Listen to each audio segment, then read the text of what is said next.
hey there. What was with the disappearing act you pulled right as the trial ended? Were you looking for us, Navia? Well, this whole thing isn't exactly over, is it? I do feel that we're getting closer to solving the serial disappearances case, though. Don't you think so, too? Huh? What's wrong, my dear partner? Besides, are you sure we're the ones who can crack a case that's been cold for decades now? And given that there's new evidence from the trial, there should be a trail of breadcrumbs for the Hydro Archon's people to follow now, right? Ah. I see.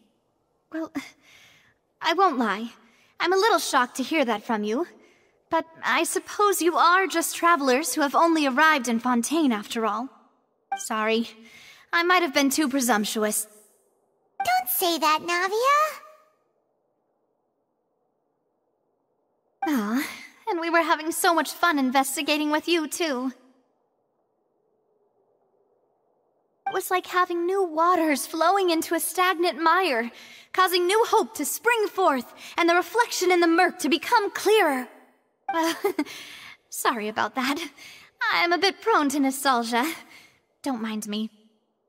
Wait, shall we have a farewell meal? You know, to commemorate our time as partners? Huh? Do we really need to get that formal? Well, guess you really did treat us as partners, huh? Well, I'd just like to have a proper ending to every important memory. That way there are no regrets later. Anyway, it would just be a meal, so it shouldn't take up too much of your time. You don't have to twist Paimon's arm. If Boss Navia's treating, count Paimon in! Oh, wonderful! In that case, why don't we return to the court of Fontaine and head to the Hotel de Boer? I believe we'll make it just in time for dinner. All right then, let's have our farewell meal!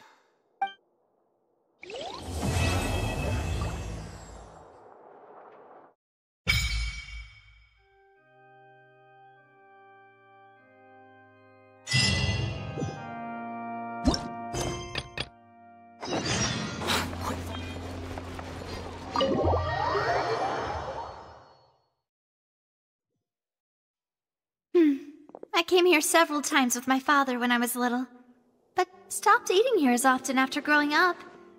I hope the food here will be to your taste. Oh, don't worry. We haven't eaten at a hotel like this in a while. Paimon's getting excited already. In that case, I'll go order for us first. Please wait here a moment.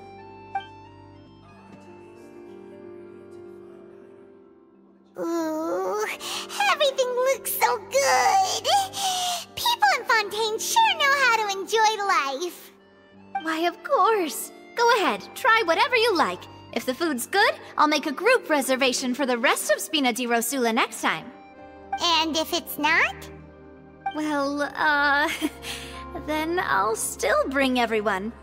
Albeit with only one dish per table. You, sure have your own way of doing things. Oh, we called this a farewell meal, but we could also treat it like a victory feast, right? We did just win that case after all. Oh, true. Very true. In that case, boss, we'll have another 2 dishes. Huh? Paimon didn't mean that you had to order even more food.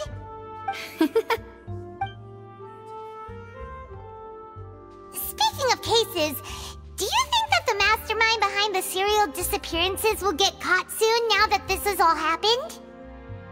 Well, we've certainly taken a big step forward, but I feel that's about it. We know that there's an organization that means to dissolve these young women, but we still don't know what they are really after. If it hadn't happened right in front of us, Paimon wouldn't have ever believed that a person could be dissolved like that. Right? Yet it was because this was such a preposterous notion that the investigation could never really move forward before. Ugh. If only that guy could have finished speaking! We were so close to hearing who was behind it.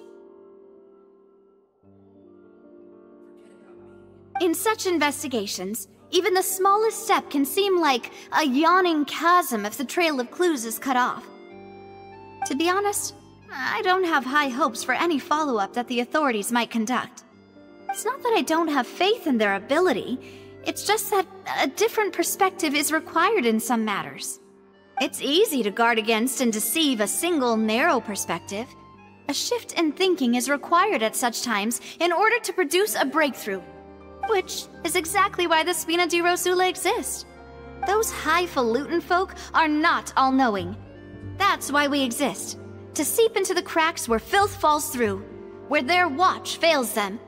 That's the kind of problems we solve. Seems Paimon thought things were simpler than they actually are. It's all right. Well, this was supposed to be a farewell meal, so I doubt you have further interest in this business, right? Let's talk about something else. Like, what are your future plans? That's true. We didn't have a chance to speak to her after the trial ended.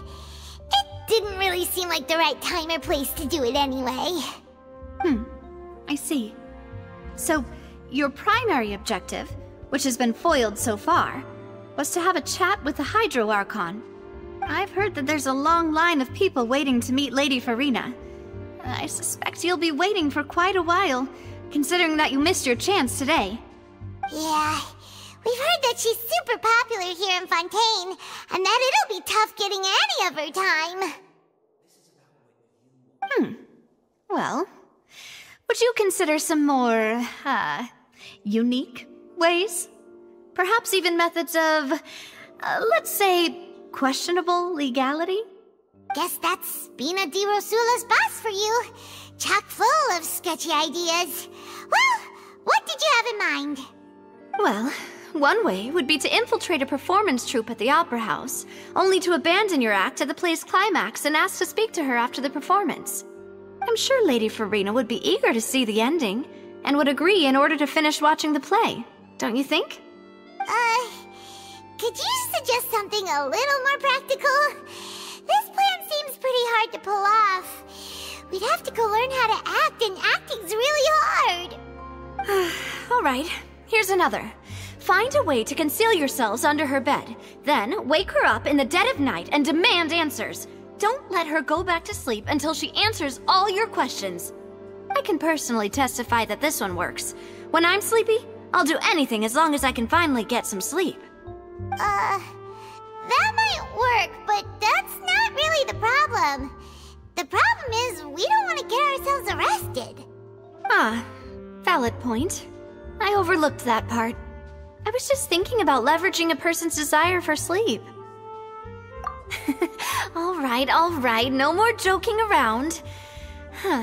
Perhaps you could... Oh, I don't know. Cut the line when she's on a break. You did defeat her in court, clearing citizens of hers from false accusations. False accusations she had nearly upheld personally. I imagine that she feels quite ashamed about the whole thing. You mean that if we catch her while she's on a break, she might be too embarrassed to refuse?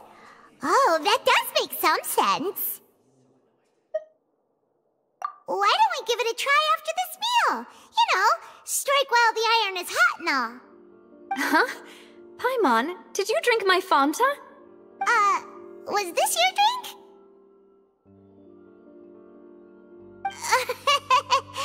Sorry about that. Paimon wasn't really paying attention and the cup was right next to Paimon. Would you like to order another? No, it's fine. We're just about done here. Alright. Honestly, Paimon wouldn't recommend Fanta anyway. It tastes kind of salty and icky. Is that so? Huh. Well, in that case, we'll have to blacklist the Fanta here then. If we're all finished eating, then I'll go pay. Yeah, we're stuffed. Thanks for the treat, Navia.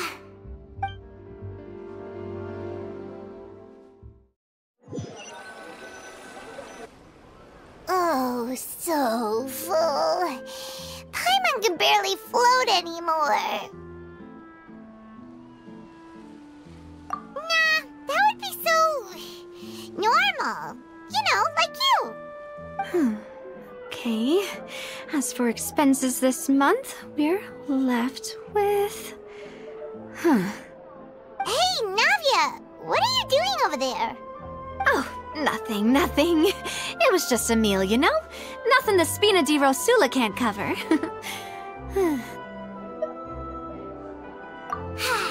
Let's get ready to try to meet the Hydro Archon again. Bye, Navia! So this is goodbye, huh? Well, if you do encounter any other trouble in Fontaine, you're always welcome to contact the Spina di Rosula. I'll give your requests the highest priority. In any case, I wish you smooth sailing. I'll see you again, partner. See ya!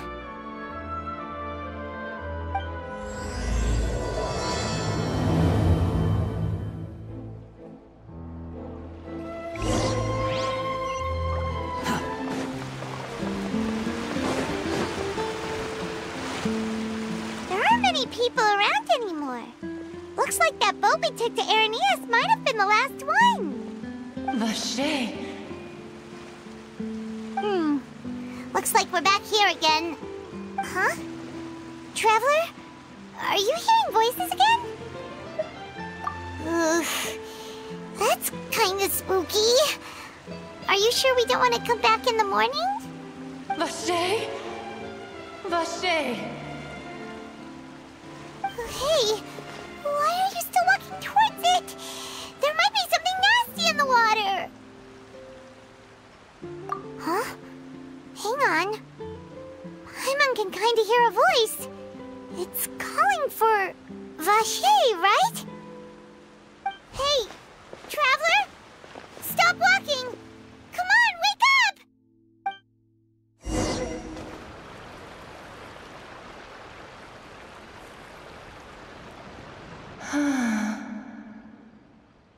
Vache, are you... my dear Vache? No, wait. You seem to be someone else. Do you know Vache? Do you know where my love is? Wait. Who am I? I'm very sorry. I fear I do not know. My memories feel like they have been washed away like a flood. So many fragments dissolved amidst the tide, never to be recovered. How much have I lost? How many things that I once held dear while on land have I since forgotten? Yes, that is what I was once. But now, I am but the consciousness of one who is lost, therefore.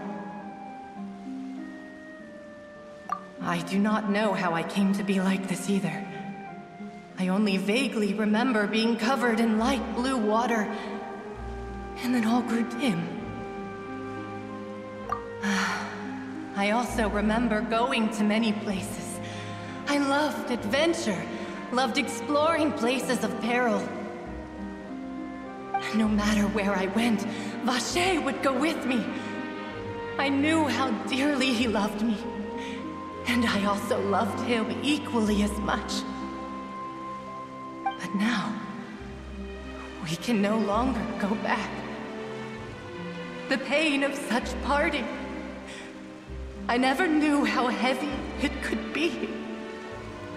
No, our reunion no longer has any meaning. There is no way for us to create any new memories. The thought of me gives him no succor, so let it lie forgotten beneath the waters. If you meet Vache, tell him not to look for me. Tell him to move on. That is the only thing I still remember. Perhaps that is so. As I was submerged in the waters, losing consciousness, I saw Vache above the surface. His eyes were filled with such sorrow, such longing. If only I could have comforted him, told him that I did not suffer. Indeed, I had felt a great warmth. Is that what you call it? Dissolving? If anything, I consider it a form of release.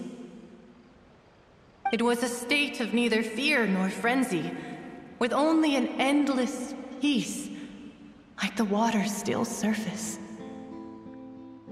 I could also liken it to being a thirsty person who drinks water for the first time, and only then sees how they have lived for so long in a world of endless want and anxiety. I think I hear your companion. It's time for you to go, I think. Farewell, then. I am glad that you were able to sense my presence. Remember, if you see Vache, tell him not to seek me out any longer.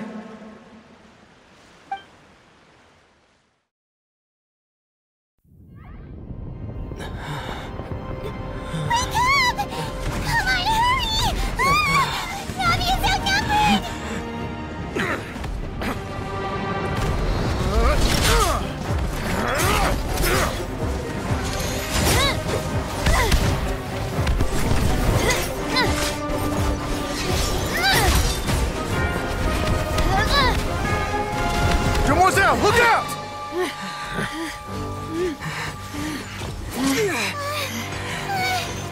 Dear God, it's a whole army of Gardamex.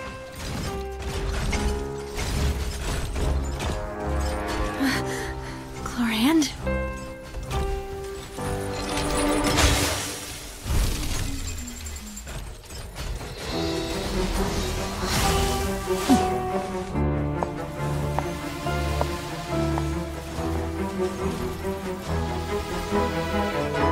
Quick, now's our chance!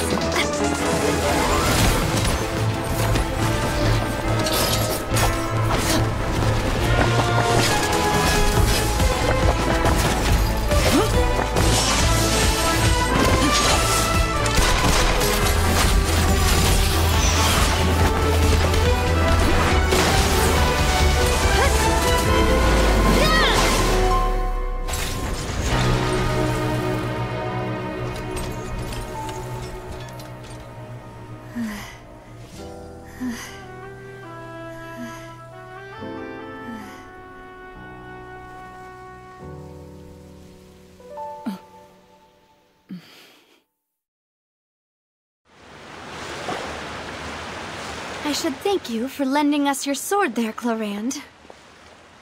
But before I do so, could you explain how you managed to show up here? I followed you. It seemed to me that danger has followed you more closely as of late. I believe that following someone without their knowledge is actually called stalking, is it not? Mr. Callus's last wish was for me to ensure your safety, and I will not betray his trust.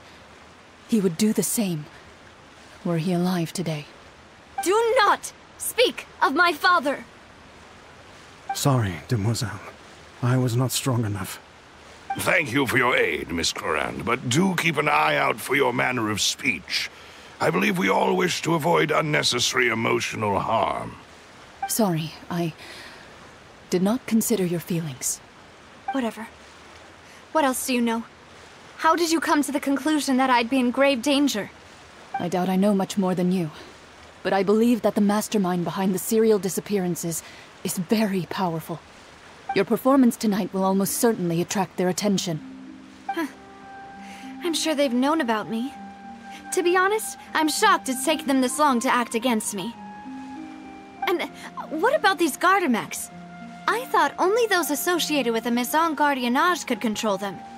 None of these mecha have serial numbers. I was sure to check a moment ago. They are not the ones used by the authorities to enforce the law.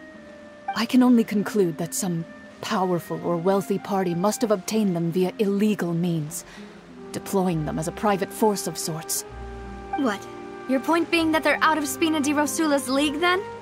Yes. Be careful, and do not act rashly. I will continue investigating no matter what. We will bring the truth to light. That's my father's true last wish. Regardless, thank you for your help today, Clorand. But if you get any ideas, tell me first. I don't much appreciate being followed. I do not think that they'll strike again anytime soon. So I shall stop following you. Good day, all.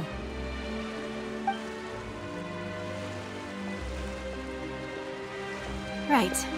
I suppose that's the best news we've gotten today. Demoiselle, I believe that Miss Clorand was being sincere with you. If we tried, we could attempt to thaw relations a little. I know, she's... Oh, thank goodness! Paimon thought we were done for! Those Gardamex came out of nowhere while you were unconscious, and Nadia and her gang saved us!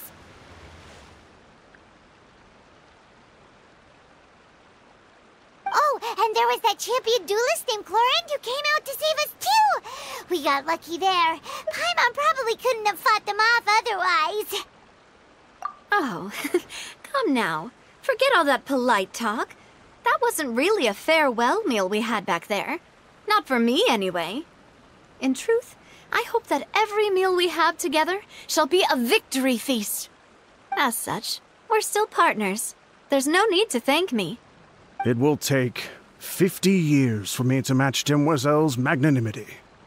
If it were me, I would have joined the Spina di Rosula on account of her goodwill long ago. All right, you two. That's enough. Actually, Navia, how did you know that we were in danger? You sure did show up in the nick of time. Well, to be honest, you're the one who tipped us off, Paimon. Huh? Really? Paimon contributed somehow? Cool, Paimon's even more amazing than she thought! Yes, all thanks to you grabbing my drink by mistake. How did that help? After we parted ways, I was on the way back to one of our bases when I suddenly thought of what you said. That the Fanta tasted kind of salty and icky. Fanta only comes in sweet flavors, so how could it have tasted salty? The color of the drink, if I recall, had also been a bit off. So the Fanta had been spiked with water from the primordial sea? Yes. So, if you hadn't drunk that cup for me... Spina di Rosula is preparing the grandest of awards for you as we speak for saving the boss. Huh? Really? I sent people to Hotel de Boer to investigate, but whoever did this left no trace at all. That's when I figured out that you might be in danger, and hurried here as quickly as I could. But why would they go after us too? All we did was defend Linny in court and help clear his name. Ugh, now we're caught up in this mess too, aren't we? Well, you did foil a plan that they were probably pretty proud of, and almost got their name in the process. Speaking of which, did anything strange happen when you drank the primordial seawater? Well, it can't be a coincidence that the traveler fainted just now. He said that he heard that voice calling for Vache again. Oh, and this time Paimon heard it too, but it was real faint. Does this situation have to do with the primordial seawater then? Does that mean the primordial seawater raises someone's sensitivity to hydro when it's used on people who are not from Fontaine? That doesn't sound like too much of a bad thing, to be honest. New intel? While you were out cold? Well, let's hear it, shall we? Oh, that is important. Vache. That name doesn't ring a bell. I suppose he hasn't stepped forward as a witness in court lately. Since he saw that young woman dissolve, he was at least at the crime scene. But he never gave testimony or any information regarding people dissolving in the primordial seawater. Could he have been threatened? Yes, thank you. This is very important information indeed. We will continue to investigate. Oh, you mean you'll help us investigate? Well, you did say that our farewell meal didn't really count. That means we're still partners, right? And besides, we're in this now whether we like it or not. You're not gonna let those people who targeted us get off the hook so easily, are you, Traveler? Demoiselle, do try not to look quite so pleased. You are the face of Spina di Rosula, after all. You talk too much. Well, in that case, let's head back to one of our bases, shall we? I'll arrange accommodations for you. We also have some plans to go over, and hopefully we can deepen our bonds as partners. But we'll take that one step at a time, I guess. Don't worry, you two. With us around, our base is definitely secure. It's right up ahead, but let's make sure we weren't followed first. I've been keeping watch, Demoiselle. I haven't spotted anyone suspicious thus far. Very good. But let's not let our guard down for now. I shall find rooms for our respected guests. Thank you, Malus. Now, let's continue, Traveler.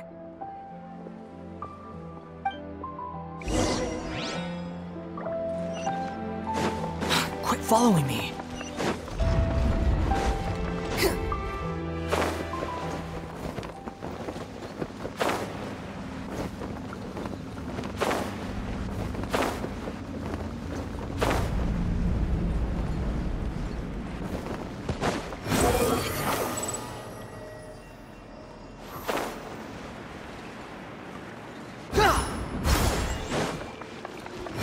Search for it.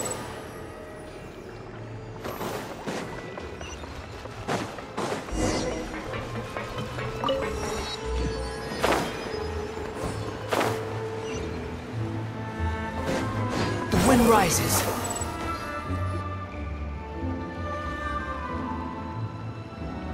So, this is your base? It's not quite what Paimon imagined. Your accommodations have been arranged. Under the present circumstances, I can confidently say it's the best we have. Well, our funds have been a little tight lately. After all, we don't allow illegal or unethical profiteering. In fact, our funds often come from citizenry who support us. Seems like it's tough times for everyone. But if you have the support of the people, that does sound like it's worth it. To be honest, our financial situation was a lot better back when my father was in charge a few years ago. I'm afraid I'm not quite his equal. Your father... He was the previous boss of Spina di Rosula, right? How did he... Demoiselle, if you'll allow me to explain. No. I'll explain it myself. I suppose I couldn't run from this topic forever. And as partners, this is something I hope they can understand. My father's name is Callus. Yes, the same one they call Callus the Unfaithful in the streets. 3 years ago, he was accused of murdering his own friend. But he chose a duel to defend his honor instead of standing trial. He died in the duelist's ring. Oh no. But I do not believe my father was a murderer. I'm sure he was set up. At the time, I believed that if he only stood trial and was duly investigated, something amiss would crop up and prove his innocence. But strangely, he not only requested the duel himself, but rumor has it that even after being seriously injured, to the point where he could be deemed as having lost the duel, he refused to surrender, determined to die in the arena. 3 years later, I still don't understand why he did that. How could he protect his honor if he's dead? If anything, he gave up his chance to defend himself.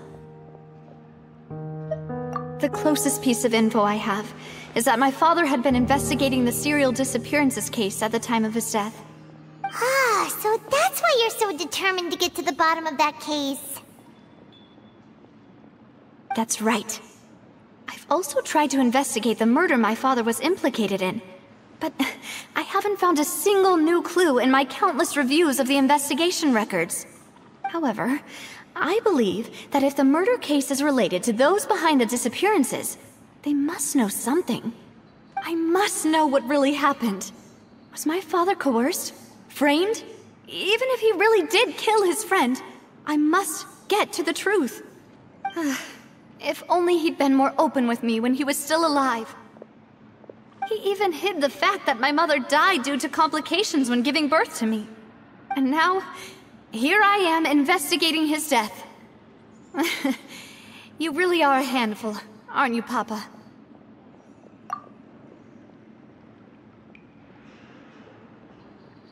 Demoiselle, please, if there is anything I can do, anything at all. I also will never believe that Master Callus murdered anyone.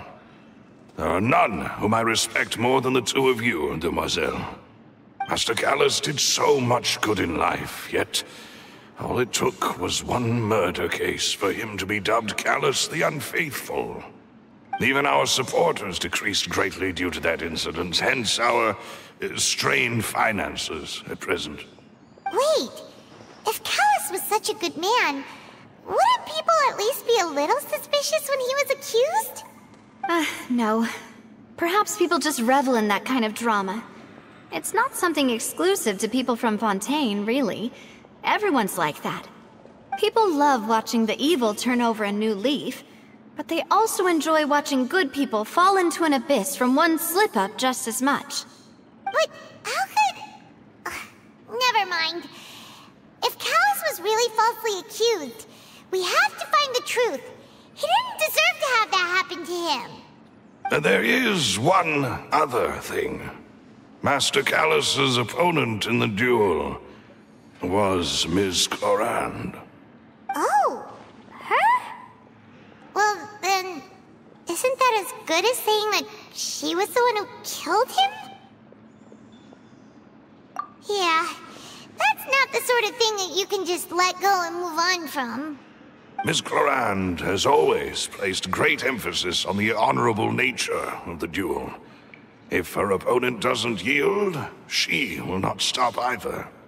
She knew Master Callus beforehand and greatly respected him, but seeing how he was resolute in the arena, there was only ever one choice she could have made. It's not that I don't understand her at all, but I just can't deal with this yet. Don't worry, Navia. Paimon knows how you feel. You don't have to force yourself to do that. Afterward, Ms. Clorand told us that at the start of the duel, Master Callus requested that she ensure Demoiselle Navia's safety. Yes, that is our understanding as well. Oh, Papa.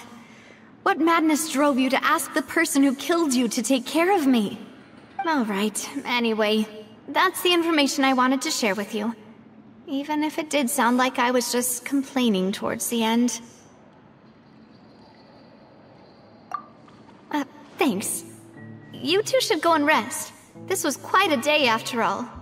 Yeah, Paimon's beat.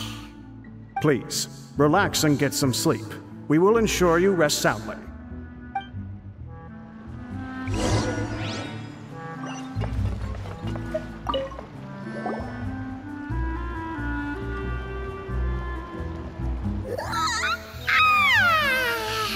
Paimon slept so well. This place feels almost too safe. Huh? Navia? Where did the other two go? I sent them back to Poisson. It's Spina de Rosula's place of origin, and where we have our headquarters. There's not much for them to do here at the moment. Paimon gets the feeling that you're just trying to get them off your back. But never mind that. When did you get back? Were you waiting here the whole time? No, I just returned after going out for a while. I did some investigating yesterday regarding the name Vache. Wait, so you didn't sleep at all? How could I after having such critical new evidence appear? Guess Paimon wasn't speaking for everyone just now, huh? Unfortunately, this name seems to have been wiped from existence. It doesn't seem to have a match anywhere.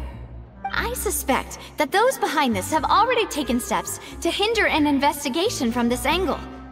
But that does prove that this Vache person is a key witness in the incident. Does that mean we're too late, though? No. There is one ray of hope. One place in Fontaine that they would find almost impossible to threaten, no matter how much they wanted to. And that is the archives kept by Chief Justice Neuvillette. A place where detailed files on all the cases in recent years are kept. If the Oceanette you met is one of the young women who went missing recently, we should be able to find some related information there. So Neuvillette maintains an archive of case files? Whew. Guess that's the hard-working Chief Justice for you. In that case, let's go talk to him, shall we? Aren't you coming along, Navia? Did you get tired? No, it's nothing. Let's go see the Honorable Chief Justice.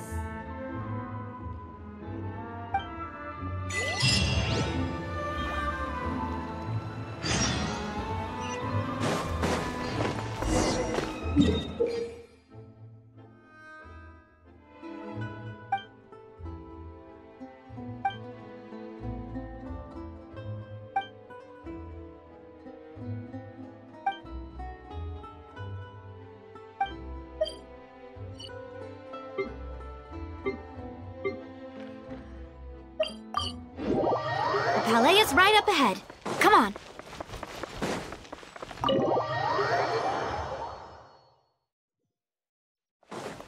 Behold!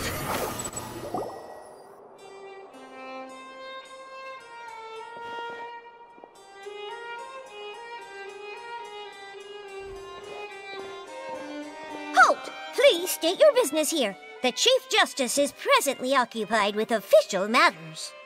Huh. This place does look pretty heavily guarded. Guess that proves that Neuvillette's files are really secure. Hey, don't you recognize us? Huh? Who are you? Just to be clear, I don't care who you are or who you might be related to. Our rules make no exceptions. See? They've got great discipline, too. Yep. Paimon can tell. If you're here just to crack jokes, I can point you towards the exit. Unlike some, we're busy, so please leave if you don't have a reason to be here. No. What I meant to say is, shouldn't you remember us from a few days ago? We were at the trial of the great magician Linny. Oh, yes, I remember. I read about it in the Steambird. You must be Linny's attorneys. It's all coming back to me now. We're here today to report and archive some information on a follow-up case. Huh. Is that even a thing? Of course. Don't worry. We're here on official business. You can trust us. All right then, I'll let you through. The Chief Justice is just inside. Thanks so much.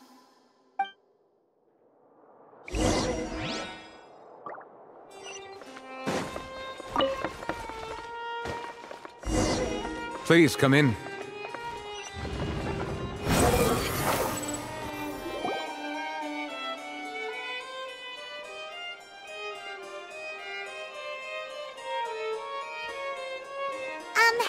Sorry to barge in, Monsieur Neuvillette. We only lied to get in because we didn't know any other way. It's all right. Please let me know how I may be of assistance to you. So you're not mad at us? We're looking for a man called Vacher. He may have been an eyewitness in the serial disappearances case. If we can find him, we may be able to unearth some key information on the case. Ah, I see. In that case, please wait here a moment while I browse through the files.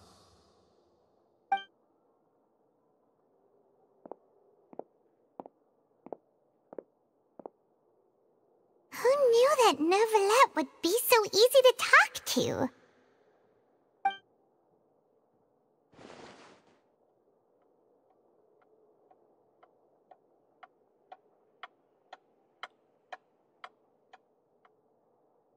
Unfortunately, I'm quite certain that no one by the name of Vacher has been involved in any case, criminal or civil, in the past several years. There are no records of him either in the files or in my memory.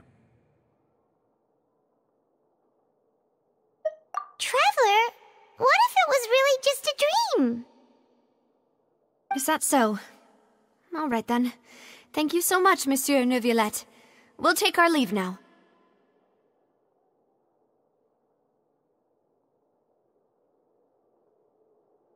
Ahem.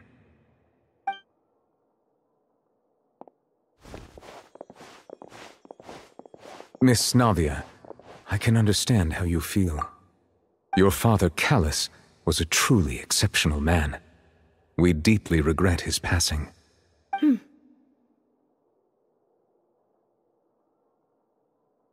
And what are you trying to say, Monsieur Neuvillette? Are you trying to console me? Extend your sympathy? Or just express some tendril of regret? No. You are not trying to do any of that. I can hear it in your voice. There's no emotion behind your words. You only said those things because you felt like you should.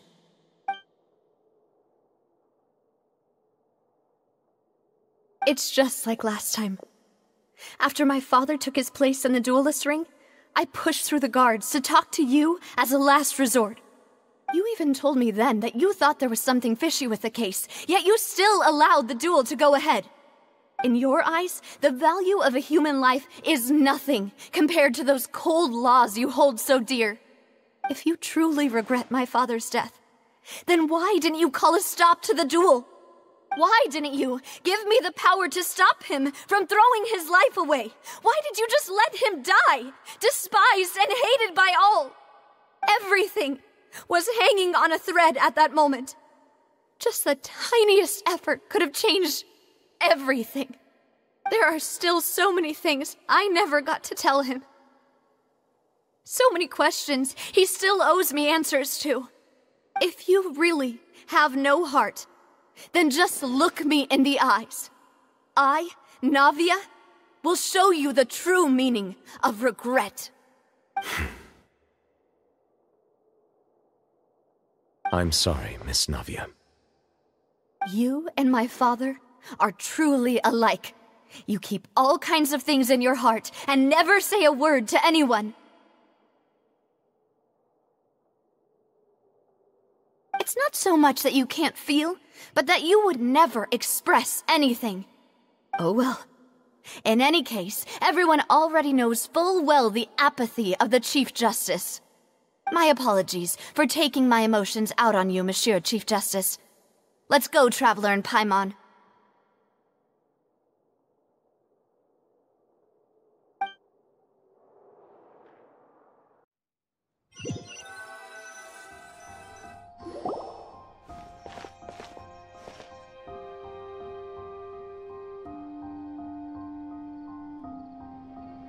Navia, are you okay? I'm fine. Rain. It's raining. You're right. Wasn't it still sunny when we went into the building? And there shouldn't be any active trials today. How strange. Now that I think of it, on the day my father was convicted of murder, it was also raining. What is it? Did you think of something? Yeah, he was outside. It was uncovered and the rain could fall there. Why? Do you think the rain could have affected the crime scene? That thought has occurred to us before. We've even expanded the search area to try to account for that, but didn't find anything of value. Oh? Wait. You don't mean... So you're saying that the true murderer could have been turned into water and then got washed away with the rain? Yeah, and if that's what had happened, then no one would have believed your dad, even if he explained what he saw to the authorities. I really think I found a true genius for a partner. You're completely right. How did I not connect the dots earlier? All right, let's go to Poisson. With this new lead in mind, we'll get to the bottom of my father's case for sure. Yeah, we're gonna make progress for sure this time. Do you want to go with me now? Or do you want to head over by yourself later? Great. Let's go then.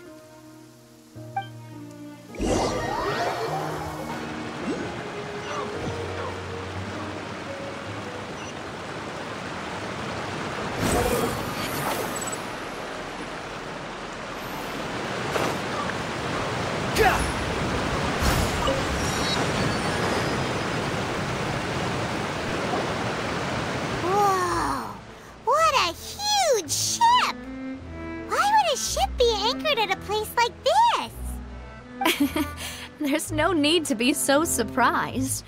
While it may look like a ship, it's actually Spina di Rosula's headquarters. My father was the one who asked for it to be built like this. Perhaps our taste in exterior design is the only thing we occasionally had in common. A gigantic and glamorous ship embodies discovery, opportunity, ambition, and conquest. It symbolizes Spina di Rosula's bright and limitless future. And Paimon thought you were bluffing when you said Spina di Rosula had a glorious past. Paimon was confused why a group with such a history would live in the sewers. But now that Paimon has seen this ship for herself, she's been convinced. Well, Poisson is where Spina di Rosula began, after all. It's our main base, our home.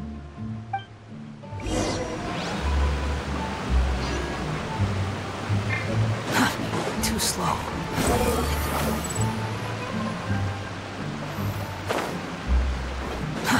Too slow.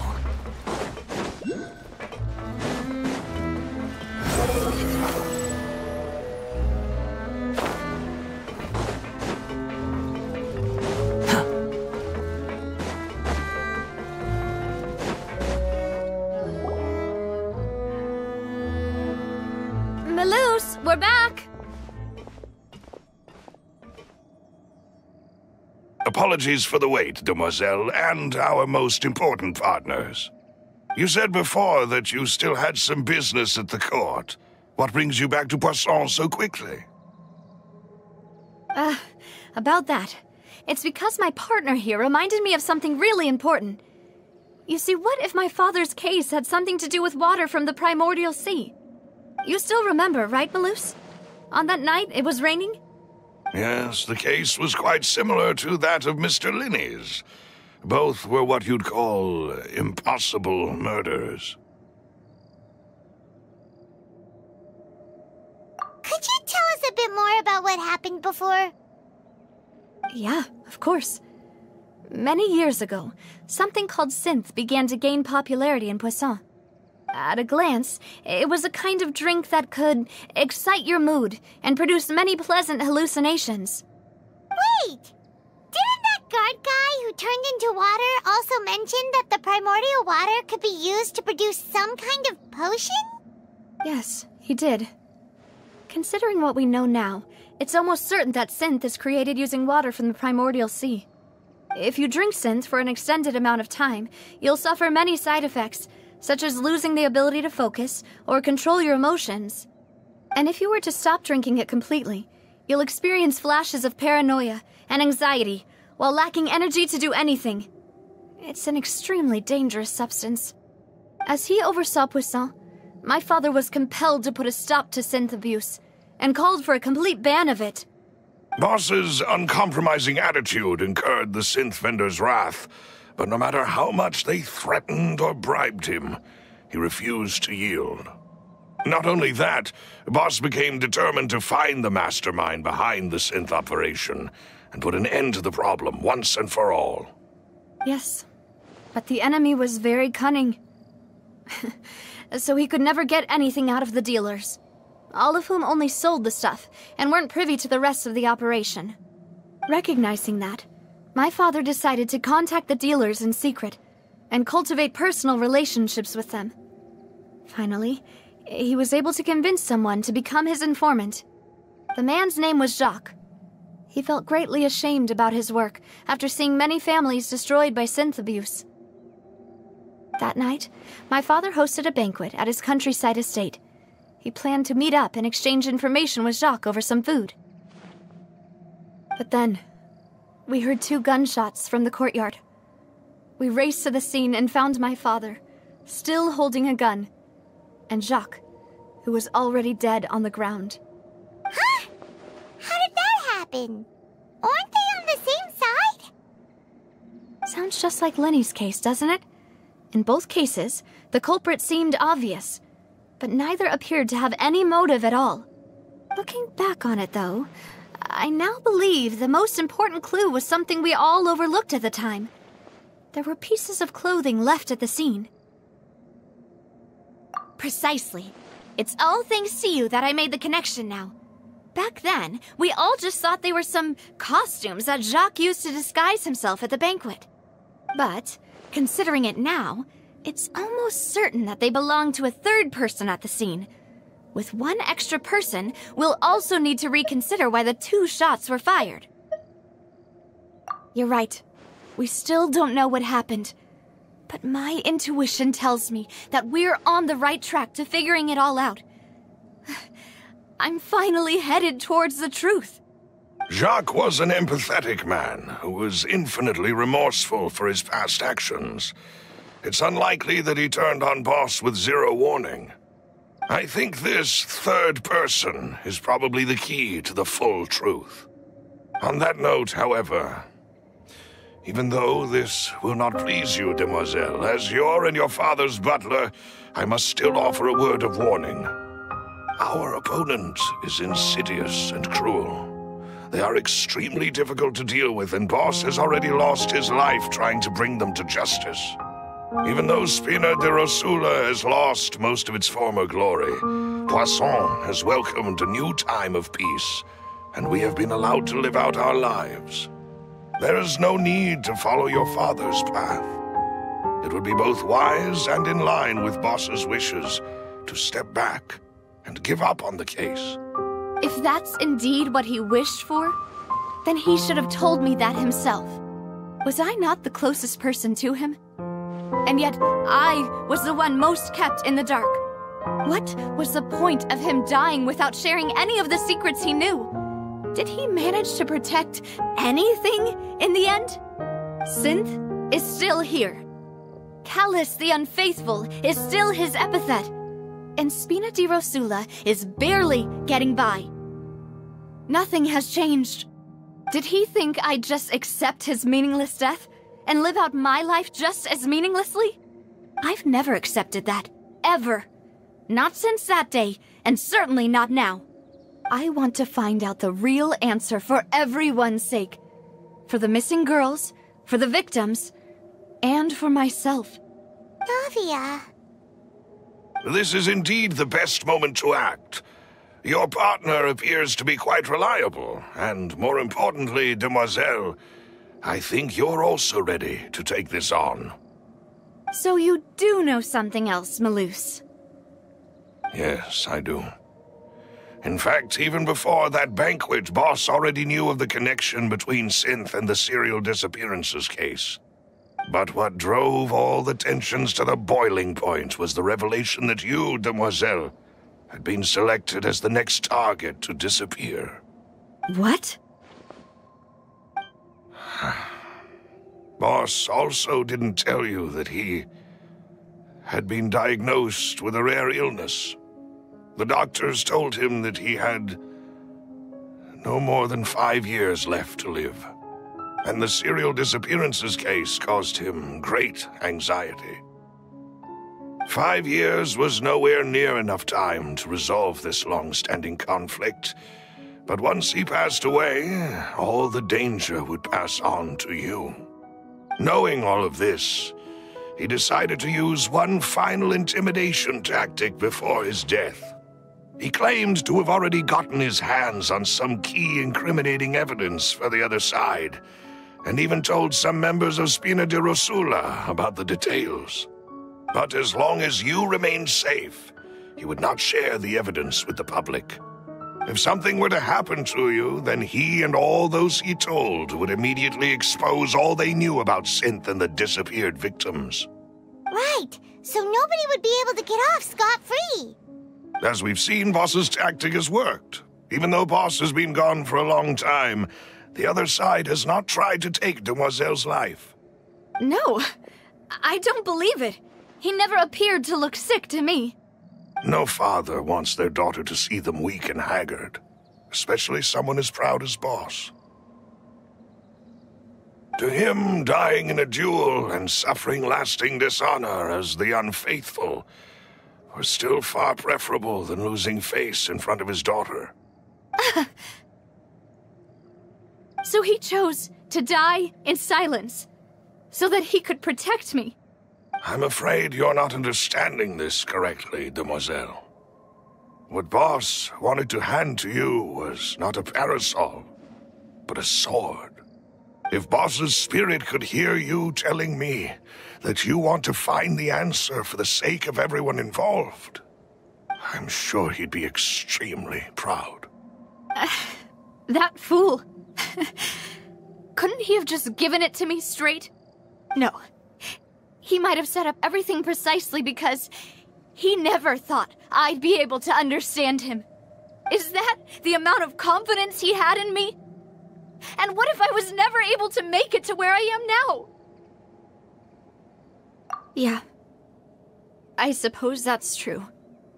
With the way he'd set things up, if I had wanted, I could have just lived out my life without a care in the world. But thankfully, he rarely talked to me about complex matters, and thus understood little of me as a person.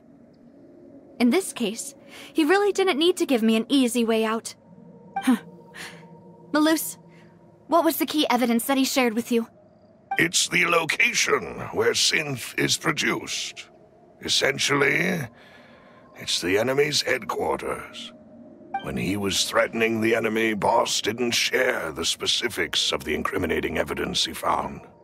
But if you want to use it against the enemy, you'll still have to take several things into consideration. Why? If we know where the place is, can't we just go storming in? You mustn't forget that we're fighting against a mysterious and dangerous organization that's been in operation for decades. There's no telling what might be lying in wait at their headquarters.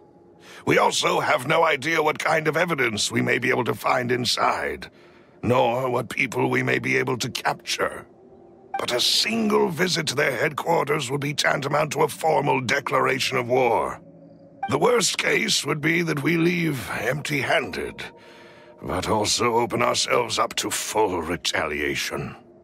Then, in that case, why not work with the Fontaine authorities? Well, you saw one of them dissolve during Mr. Linney's case. We have no idea just how thoroughly they may have been infiltrated. Huh. That's true. Seems my father really had no choice. But things are different now. It should be a lot easier to prove the other side's guilt, now that we've connected Synth with the disappearances case. You sound like you've put a lot of thought into this, Malus. I am the butler, after all. I live but to serve the boss and Demoiselle's will. I've always been willing to take on any kind of risk for your sake. But considering my relative lack of ability, I've spent my time keeping secrets, performing basic investigations, and waiting for the right time to come. Thank you for all of that, Malus. Have you discovered anything new in the past few years? Let me think. One conclusion I came to was that the enemy must be quite familiar with Spina di Rosula, or at least have an informant planted here. When I announced orders to the organization's members on Demoiselle's behalf, I used to deliberately keep a few people in the dark and observe the reactions of the synth vendors. If the vendors didn't change their plans, then the individuals informed of our orders must be innocent. If the vendors packed up and fled, however, then someone must have given them the news. After several rounds of testing and investigative tracing, I've narrowed the suspect list down to 3 people. The first is Florent, Spina di Rosula's senior advisor.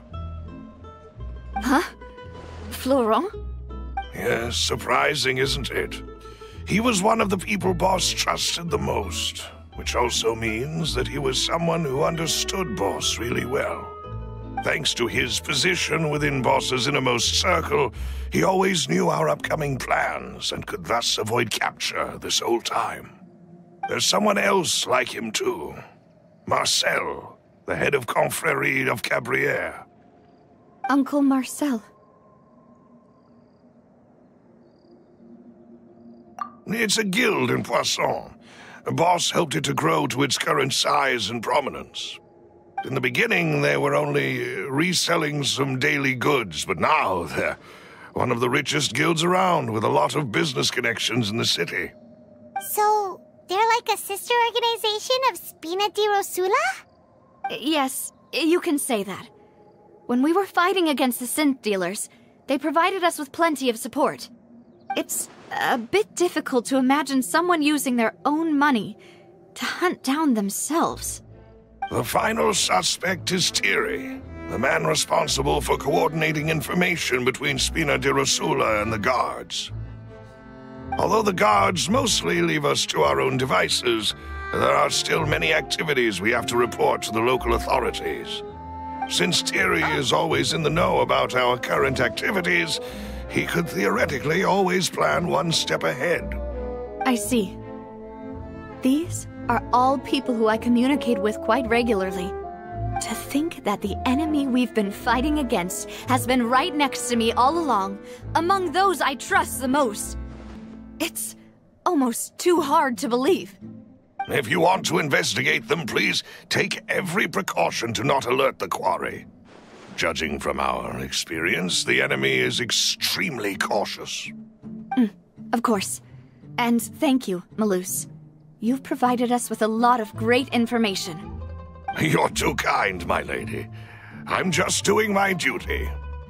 And before I forget, proving Boss's innocence would also mean clearing him of blame in Jacques' death. After that incident, Jacques' wife and daughter were taken into the Spina's care. They still live in Poisson today. If it might help, you could also pay them a visit. I can make the necessary arrangements. Aw, thank you so much, Malus. You really are the best. A new case awaits, my dear partner. I hope we can work together to uncover the truth and end this case once and for all.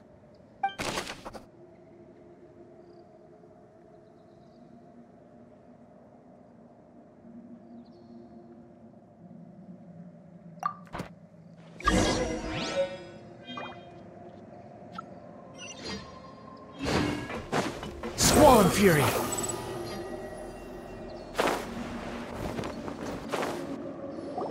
It is settled, then. Please excuse me, and enjoy your conversation at your leisure. Thank you for arranging everything for us, Malus. Excuse me, miss. Do you need anything from us? Hey,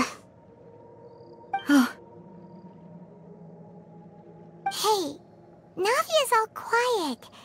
This isn't like her at all. I'm sorry that I only came to visit after all this time. After what happened, I didn't know how I was supposed to face the two of you. Ah, if it's about that, there's no need to apologize. After my husband died, Spina di Rosula sent us a lot of mora and support. I understood your guilt and apology to be genuine. But aren't all of those things nothing compared to the loss of Jacques? I can understand the kind of pain that comes with losing a father so needlessly. You don't understand at all. I didn't know how to face you, because I didn't know what I could possibly bring as a consolation gift. I know only the full truth could bring closure to you, and to all of us. I'm sorry. I appreciate the sentiment, but you don't have to carry all that guilt. On the matter regarding my husband, my daughter and I have more or less found our answer already. Would you mind sharing it with me? I really can't believe that my father could ever bring himself to shoot Jacques. I always knew that my husband's money was earned through others' suffering. He told me countless times that if he could turn back the clock, he would never go into the synth business again. He had many regrets, and felt that he took the idea of providing for his family too literally. For the longest time, he thought Mora was everything. So when Mr. Callis came to him with a proposal, he accepted it almost immediately. He tried to be as careful as he could, but even so, he was still found out by the higher-ups. They found out about his betrayal? Papa didn't say that exactly, but Papa did tell me that I should never be ungrateful. Before he left that day, He told me that he had no choice. It was only later that I realized it was his final farewell to the two of us. I don't know that for sure, but you could say that's the conclusion I eventually came to. Which is why I'm the one who should feel guilty. Callus had always taken great care of us, both when he was still alive and after he passed away. Even if he fired the shot that killed my husband, it was likely in self-defense. It is impossible for me to hate him for what he had done. But Mama, why is Papa still the bad guy if he did the right thing? Papa always wanted to be a good man, so why did he have to do a bad thing in the end? Well, things aren't always as they seem. You still feel like your papa was a good man, right? Yeah, Papa was a really good man. The best in the whole world. Then you should hold on to that. If a good man had to do a bad thing, then he must have had his reasons. Regardless of whether he left you a parasol or a sword. He must have done so to give you a better life. Oh. Thank you for everything you've told me. I will definitely find the truth. The current state of things is not something I'm willing to just sit back and accept. Thank you. I'm very grateful to hear this from you. Even though your personality is quite different from your father's, your determination when you speak is really similar. You really think so? That's the first time anyone said that to me.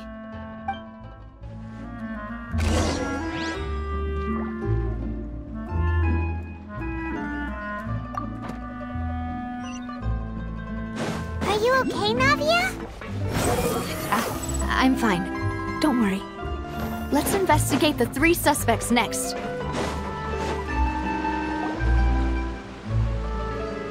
Greetings, boss. How may I be of assistance today? I'm sure you've heard about what happened at the Opera House. Someone got turned into water right in front of us. Yeah, I've heard. With something that dramatic, I'm sure journalists will milk it for all it's worth. And it'll be all the talk for the next several weeks. It also reminded me, on the day that the incident happened with my father, it was raining outside, and we found some clothes left at the scene. After my partner here put the dots together for me, I feel like we should try to reopen his case. Can you do me a favor and try to recall what happened that night? Let me think. Mr. Callus was feeling pretty upbeat that day. So he was drinking and bantering away with us at the table. After that, he told us that he wanted to go get some fresh air. So we let him go without thinking much of it. Who knew that we would hear 2 gunshots ring out right after? My first reaction was that Mr. Callus's life was in danger. So I grabbed my holster and made a mad dash toward the scene. But when I got there, it was already too late. Mr. Callus was standing over a dead body with a gun in his hands. All we could do was look back and forth at each other, not knowing what to say. So you also remember 2 gunshots then? Indeed. The guards said that the first shot didn't hit anyone, while the second killed Jacques. But I've never really bought that explanation. Reason being, Mr. Callus had left his gun on the table. I even made sure to confirm that before running to the scene. But according to the guards, that doesn't mean he couldn't have had other guns on his person. About the clothes left at the scene that you mentioned, do you think there was a 3rd person there who was turned into water? At least from our perspective, my father had no reason to kill. So he would also have no reason to bring an extra gun with him. The gun he was holding probably belonged to Jacques, or a 3rd person on the scene. Yeah, that makes a lot of sense. So you're saying Mr. Callus ended up with the gun because he seized it from one of the other guys? But hold on. If that's what had happened, then why didn't he share the truth with any of us? He didn't even want to face the Oratrice machine, and chose instead to prove his honor in a duel. Did he lose all faith in the courts after seeing someone dissolve right in front of his eyes? About that, Malus told me a thing or two.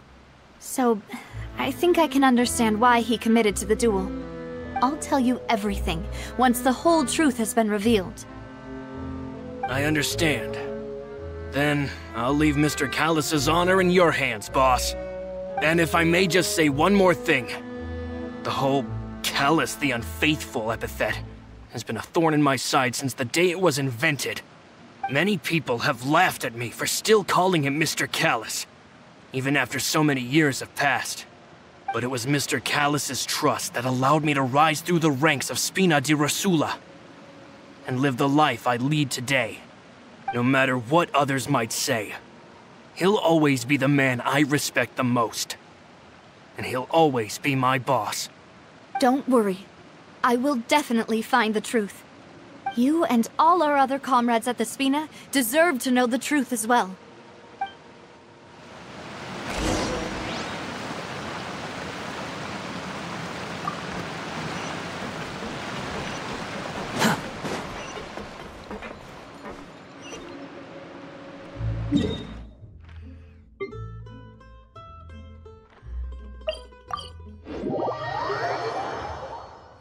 Quit following me. Hey, Thierry! It's me! Oh, now, what brings you here, Miss Navia? I've heard that you made quite the name for yourself at the Opera House. Oh, so you've got news of that already. Oh, okay. Hey, I'm also a member of the Guards, you know. The way you make it sound, people would think I was sent off to Poisson because I had done something wrong. Are you sure there isn't a little bit of truth in that? Under normal circumstances, shouldn't you have been called back to the city already? I mean, where I work is really up to me. Let's just say I enjoy the ambiance of Poisson. Callus did a fantastic job running the town, building Spina di Rosula from the ground up and clearing many obstructions in my way. It would be next to impossible for me to find a similarly easy but high-paying job in the city. Anyway, enough chit-chat. Are these two friends of yours? You, here for some formal business? Yes. These two are my partners. What happened at the Opera House made us realize that Linny's case and my father's may be related. We're trying to reinvestigate the details of my father's old case. Ah, I get it. You think there might be more to the case now that we know people can be dissolved into water, right? I was also flabbergasted when I first heard of it.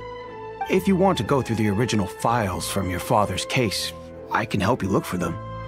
That'd be much appreciated. Thank you. Actually, I have another question.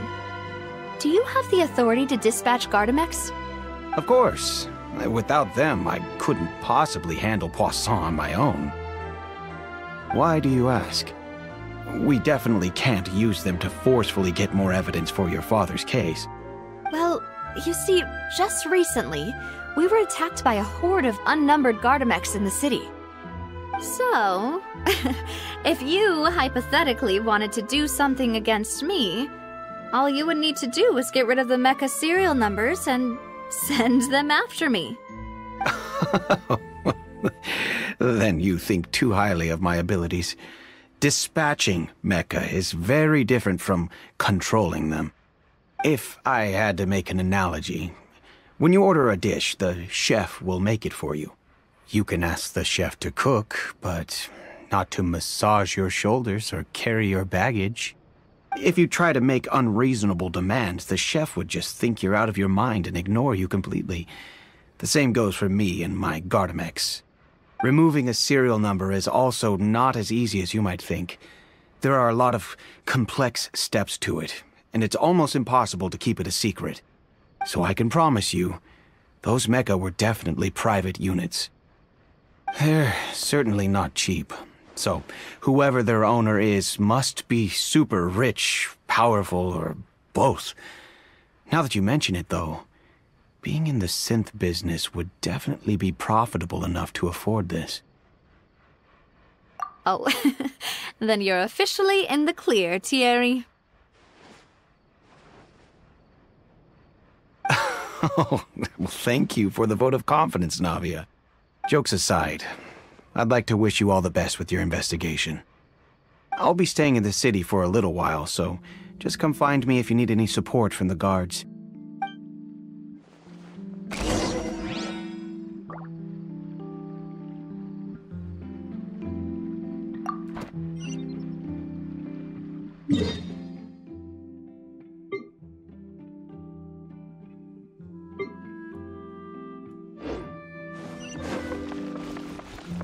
Squall Fury!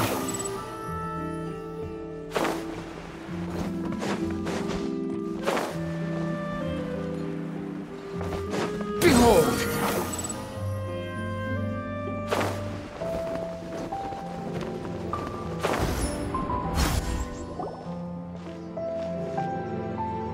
Hello. How may I help you? I'm here to see Marcel. Could you please let him know? You can just say Navia's looking for him. Sure. I will let him know right away.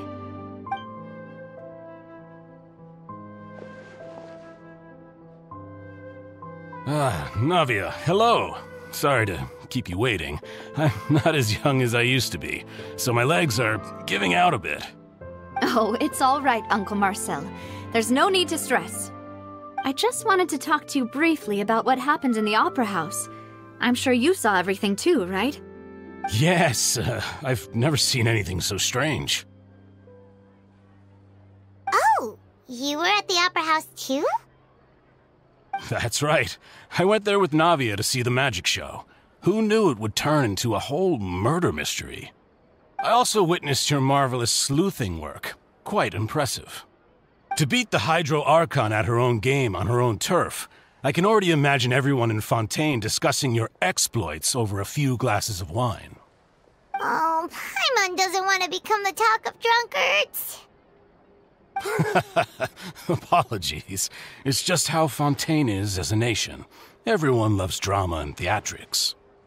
Uncle Marcel, you've also noticed that other thing, right? The fact that humans can dissolve in water? Yes, I was reminded of your father's case right away. Is that what you're investigating now? Exactly. I still don't have much solid proof, but I can sense that the other side has already begun to act. Oh, and what makes you say that?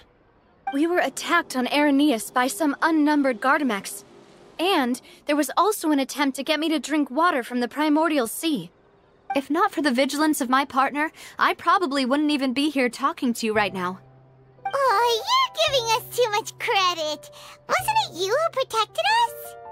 Alas, it seems things are heating up again. The peace that Callus sought so dearly will soon become a thing of the past. But rest assured, Navia, Poisson will always remain a safe haven for you. If you're scared, you can always return there. If anyone dares to lay their hands on you there, the Confrérie of Cabrières will use its funds to the last Mora to bring them to justice. Thank you, Uncle Marcel. But I don't intend to go into hiding. I'm going to strike while the iron's hot. Do you have any new thoughts on my father's case? About that. Sorry, my age is catching up with me, so it'll take me a while to recall my memory.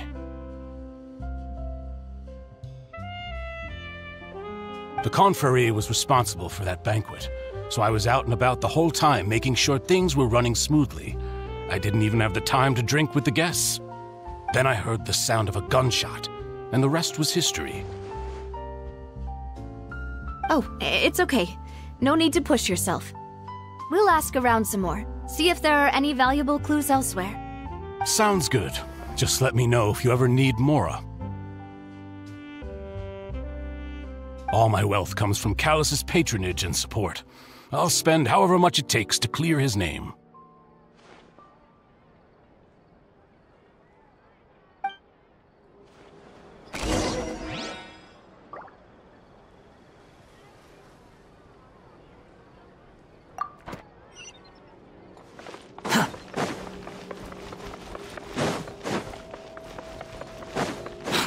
wind rises.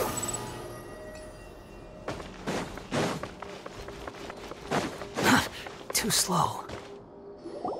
We've talked to all 3 suspects, purely based on their conversations with me. None of them sounded particularly suspicious.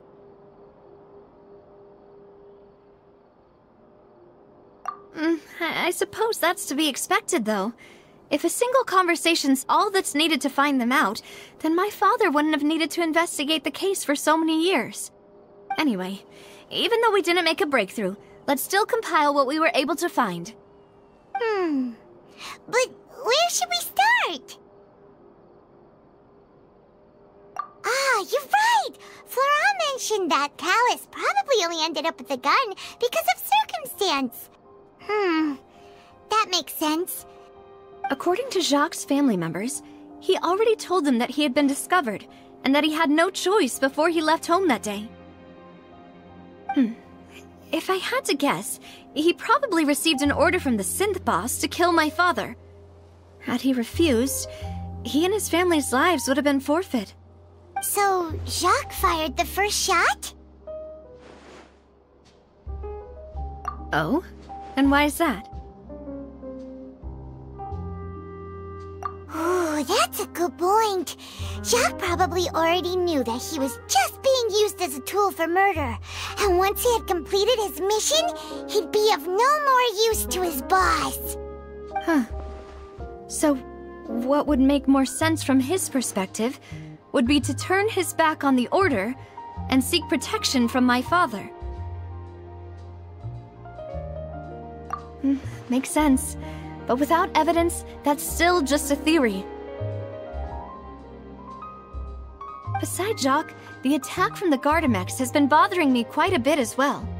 It's obvious that our enemy has become more antsy after the secret of the primordial seawater was revealed. Do you think he knew, even then, that we'd follow this lead to the end? Given everything that's happened since, it's quite possible. But who among the 3 suspects would have the ability to control privately owned Gardamex? Thierry, you say?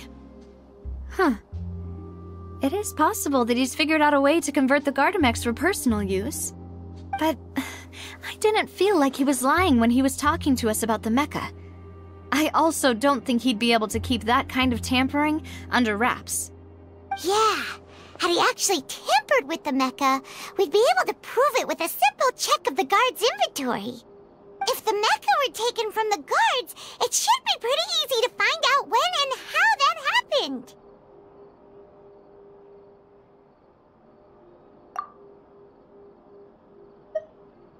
Uncle Marcel?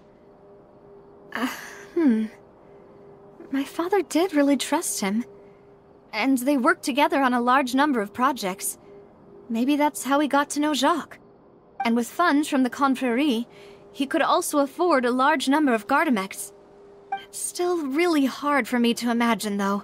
After all, Uncle Marcel has been around since I was just a child.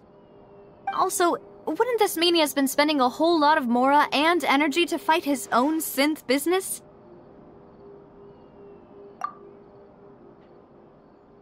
Florent? It is true that he was closest to my father, and thus had the best chance of learning about his dealings with Jacques. But as Spina di Rosula's advisor, his work mostly deals with personnel and security, so he shouldn't have much means when it comes to finances. So you're saying he's too broke to afford a mecha army? Exactly. He can't. And even if he could, I don't think he would be able to dispatch a whole group so quickly. Who could it be?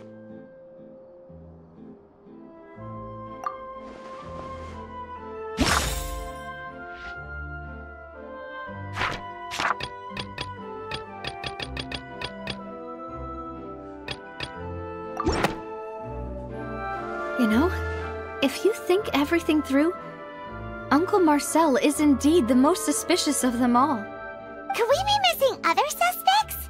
Malus didn't know about the people turning into water thing when he narrowed it down to these 3, did he? Malus has always been very reliable, and his judgment of others' trustworthiness has been fair and well considered. When he laid out his case for the three, the rationale he gave me made a lot of sense as well. The suspect is knowledgeable about the Spina's internal affairs, has the means to dispatch Mecha to assassinate us, and possesses significant intellect and foresight. Even if I don't want to believe it, I'm starting to see how things could all tie back to Uncle Marcel. Well, we still have another trump card on top of all the theorizing and speculating. Yes, Malus did say that charging straight in there would be extremely risky. But we don't have any other options right now. We need far more solid proof before we can hope to go charging in on our enemy. Navia, here you are. Oh, I've been looking for you. Huh? Aren't you the guy from the guards? Did something happen? Yeah. News came from Irenaeus just after you left. We've got another trial on our hands. Wasn't that place built specifically for holding trials? What's so newsworthy about this one? I know. But they said the person they're putting on trial is a Fatui harbinger called Tartaglia. What?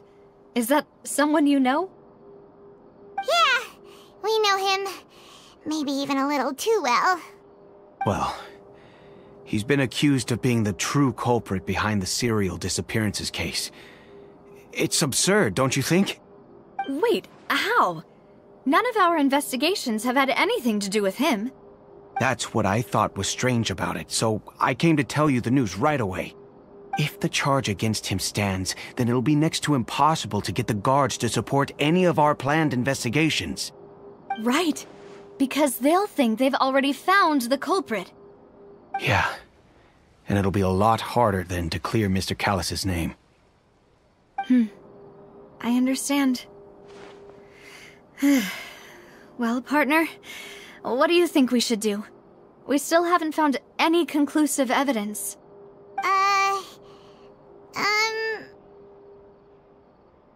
Huh? Split up? What do you mean? Just as expected of my partner. Since this is a trial about the serial disappearances case, the culprit's attention will be focused on Irenaeus, leaving his home base wide open. You're right. This is our best opportunity. All right then, let's do this. I'll stall them at the Opera House and charge Marcel as the true culprit. I won't have any chance of making that charge stick, though, unless we find more evidence.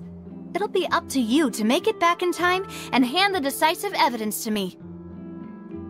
We'll help you, just like you helped us in Linny's trial. Demoiselle, please allow us to accompany you. I'm ready. Ah, Malus, Silver. When did you two get here? We heard that you'll be leaving Poisson and figured that you might require our assistance.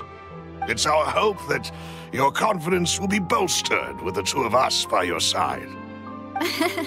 Thank you so much. Then, let's make haste for Irenaeus. Paimon, Traveler, I'll see you at the Opera House. See you then!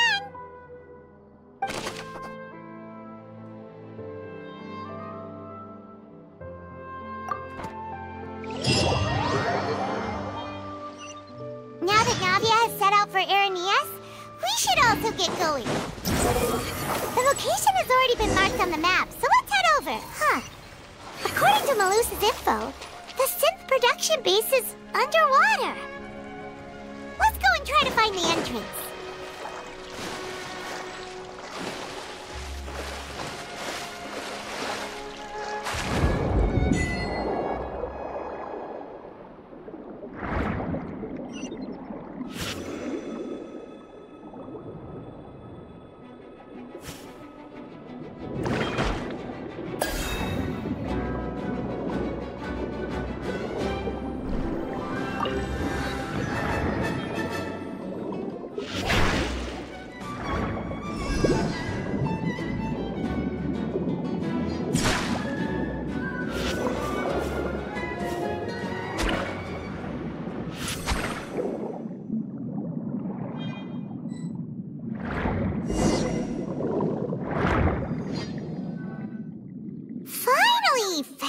it.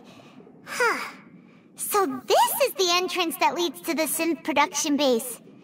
It sure doesn't seem out of the ordinary at all. Ah, you're right. An important place like this is bound to have a ton of protective measures and mechanisms. Navia's probably arguing up a storm right now to stall for us.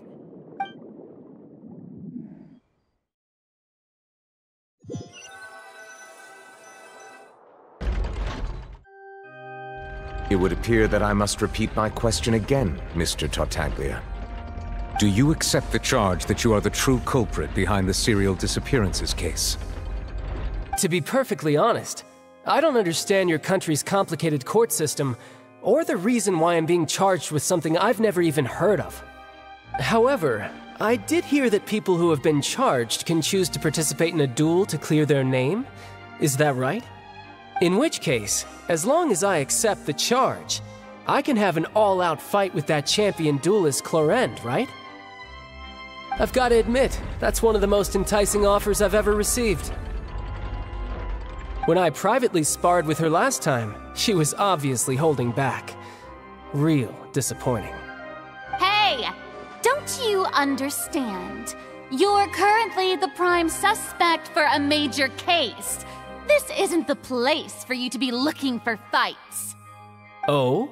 Sounds like the Hydro Archon wants to lecture me on the ways of the Opera House. Then why don't you duel me too? I'm the kind of student that learns best in the heat of battle. No. That's not what I meant. Alas, it would appear that communication with the defendant is going poorly, and we have made very little progress. In that case, let me explain everything from the very beginning again. The goal of this trial is to determine the culprit behind the serial disappearances case. That case had nothing to do with him! You've got the wrong man! Huh? What's going on? Why is she interjecting again? I told you it couldn't be one of the Fatui Harbingers. Miss Navia, this is the second time you've interrupted the court proceedings.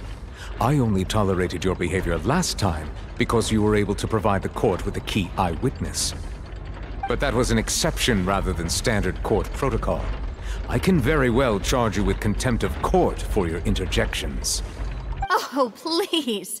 Did you ever think I had any respect for this place's pointless theatrics? We can put that discussion aside for now. I'm not here to argue with you. I'm here to charge the true culprit behind the serial disappearances case. And if my charges prove true, then Tartaglia here will be proven innocent by default, correct? Oh, a young lady has charged in and offered to clear my name. How fascinating. Well, I'd gotten half bored to death by all these rules and procedures anyway, so I'll take you up on that offer. So, Your Honor, is there nothing else for me to do now? You may take a seat for now in the audience, but that doesn't mean the suspicions against you have been lifted. Now then, Miss Navia, who is the person you would like to charge instead? That person is...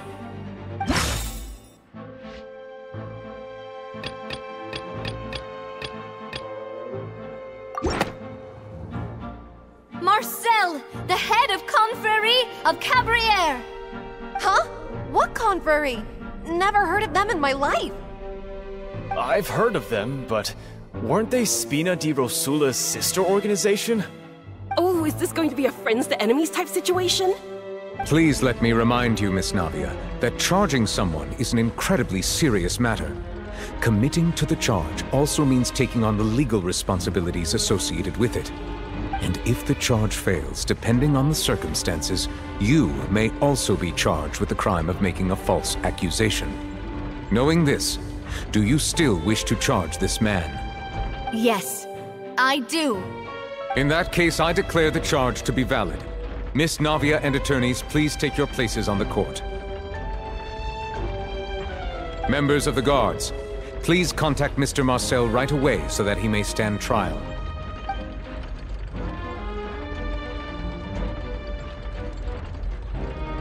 Mr. Marcel, you will not require an attorney. Is that correct? Apologies, sir. It all just happened so quickly, I still haven't figured out what's going on. I think an attorney won't be necessary. This is probably just a misunderstanding between me and Navia. Very well. In that case, since both sides have now arrived, Miss Navia, please present your charges. I would like to take everyone back to 3 years ago, to the case of Callus the Unfaithful. Only through elucidating what really happened in that case can we connect all the dots for the serial disappearances case. Navia, do you really think that I was the one who killed your father? Come on, why would I do that? Callus was my benefactor, and remember both you and I only ran to the scene when we heard the sound of a gun. If that's enough to make me a suspect, wouldn't that make everyone at that banquet a suspect as well? I think there's no point in getting into the specifics right now. The audience doesn't even have the big picture yet. Even I'm struggling to remember some details of that case. Exactly correct, Your Honor. I must refresh everyone's memory about that case before I can explain my charge and reasoning. I see. In which case, I will recount the findings about that case as originally recorded by Maison Gardiennage.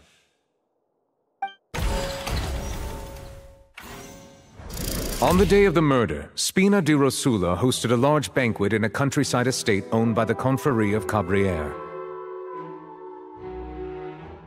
During the banquet, all attending guests heard 2 gunshots from the courtyard. When the guests arrived at the scene, they found the primary suspect, Callus, holding a gun, while his acquaintance Jacques lay dead from a gunshot wound. The guards' investigation did not recover any other firearms from the scene. As a result, they concluded that the suspect's first shot must have missed, while the second must have taken Jacques' life. The suspect did not dispute this conclusion, and also declined to defend himself in court. Instead, he chose to prove his innocence through a duel.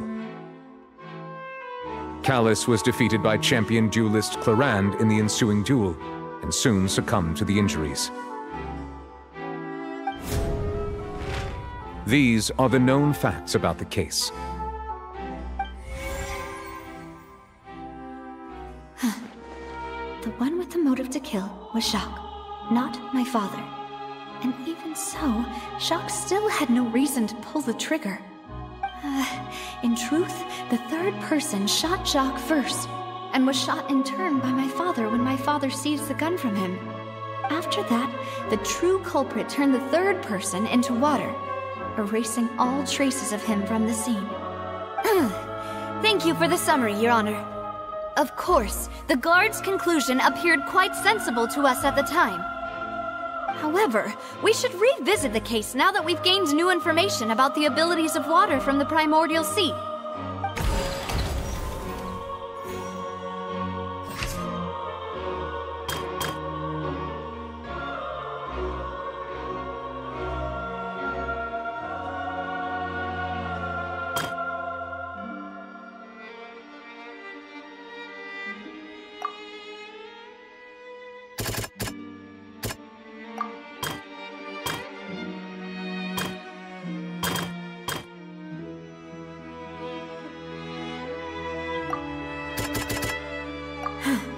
Something...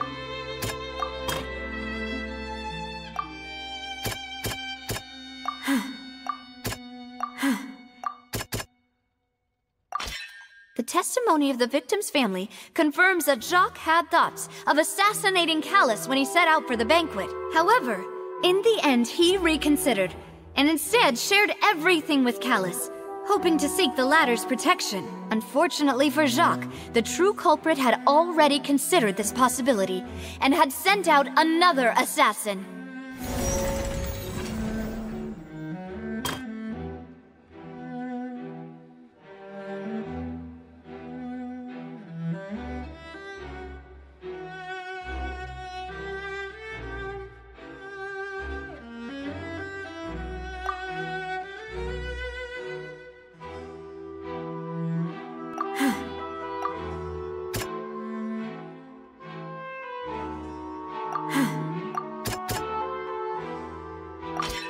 This assassin first shot Jacques, then turned to shoot Callus.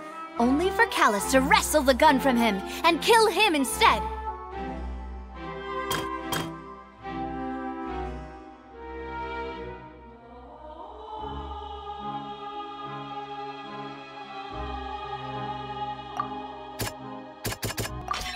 A pile of clothing was found at the scene. The guards once believed they were used by Jacques as a costume to disguise himself. But now, it is clear that the clothes were proof that there was a third person at the scene, and that they were turned into water after committing the murder. Since it was raining that day, the culprit was confident that they could use the rain to wash away all traces of their dissolved accomplice. Realizing this, the true culprit caused the hired assassin to dissolve into water, leading everyone to believe Callus was responsible for Jacques' murder. This is the true version of events.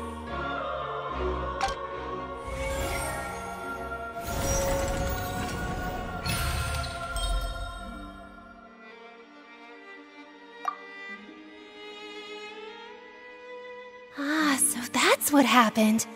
Wait, you're telling me something as dangerous as water from the primordial sea has been used for all these years? What a great theory. It also explains Callus's and Jacques' respective motives. I guess they didn't shoot each other after all. Mr. Marcel, you are the one being charged with the crime. You should provide a rebuttal if you wish to prove your innocence. Ah, but I think I agree with everything Navia just said. In fact, there was nothing in her speech that directly implicated me. Then, may I ask some questions? In my opinion, we primarily need to determine two things. One, do you have the evidence to back up your claims? I'm afraid not. At least not at this very moment. Boo! If you don't have any evidence, you should just go home! I may not have the evidence with me, but I know where I could go to collect it. If we look up the deserted clothes against a record of people who went missing around the same time, we should be able to find a match. Considering the serial disappearances case, the guards probably kept careful records of all missing persons from around that time, regardless of age or gender. That makes sense to me. Monsieur Neuvillette, I would consider this to be a reasonable investigative direction. Why do I feel like Farina's acting a little differently today? Maybe she's scared of embarrassing herself again? Alternatively, she's become more diligent after charging an innocent citizen in the last trial. My second question has to do with the ensuing duel. If the truth is indeed as you described, then why didn't Mr. Callus explain himself in court? If he had testified that a person had been dissolved, he could have at least mounted a defense. I've thought about this too, and the answer is actually pretty simple. He felt there were things that were more important to him. The dissolving power of water from the primordial sea is an important secret for the true culprit of the serial disappearances case. My father could have exposed it for all to see, but he chose to take it to the grave. At that time, Spina di Rosula was in dire straits, and his reputation had already been shattered. He had no guarantee that going forward with the truth would allow the culprit to be brought to justice. What was certain, however, was that it would paint a gigantic target on my back. Boss once told me that Demoiselle had already been selected as the next target of the serial disappearances case. What? If the secret had gotten out, the culprit would have fought an all-out war with Espina right there and then. I wouldn't have been the only one in danger. All of us would have stood to lose our lives. Of course, the guards might eventually figure out the truth of the matter and determine that we were in the right. But what good would that do? How can a hollow verdict protect anyone? Had this opera house ever given my father any kind of confidence in its brand of justice, Spina di Rosula would have had no reason to exist.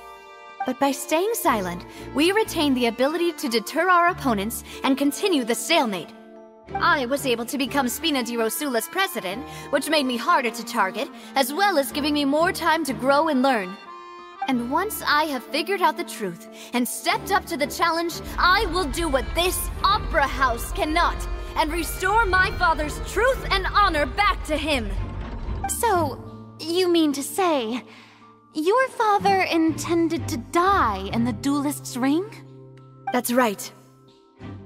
Do you have any proof? Of course. All you need is to ask his opponent, Clorand. I don't need your apology, your guilt, or your support from the shadows. You don't have to do anything for my sake. But since he entrusted his will to you, Clorand, you should tell us the truth about his sacrifice. So, during the duel, did you believe that Callus was intending to die? Yes, I did. As a champion duelist, I've fought many battles and taken a countless number of dishonored lives. In my line of work, I've seen all kinds of people give their all for the faintest hope to continue living. Some were determined, others passionate, and some even manic and twisted. Just one look and I can tell if a duelist is hoping to live or if they're looking to die. I hereby swear on my name and honor as a champion duelist that Mr. Callus never intended to leave the ring alive. Since that's your testimony, I have no more questions.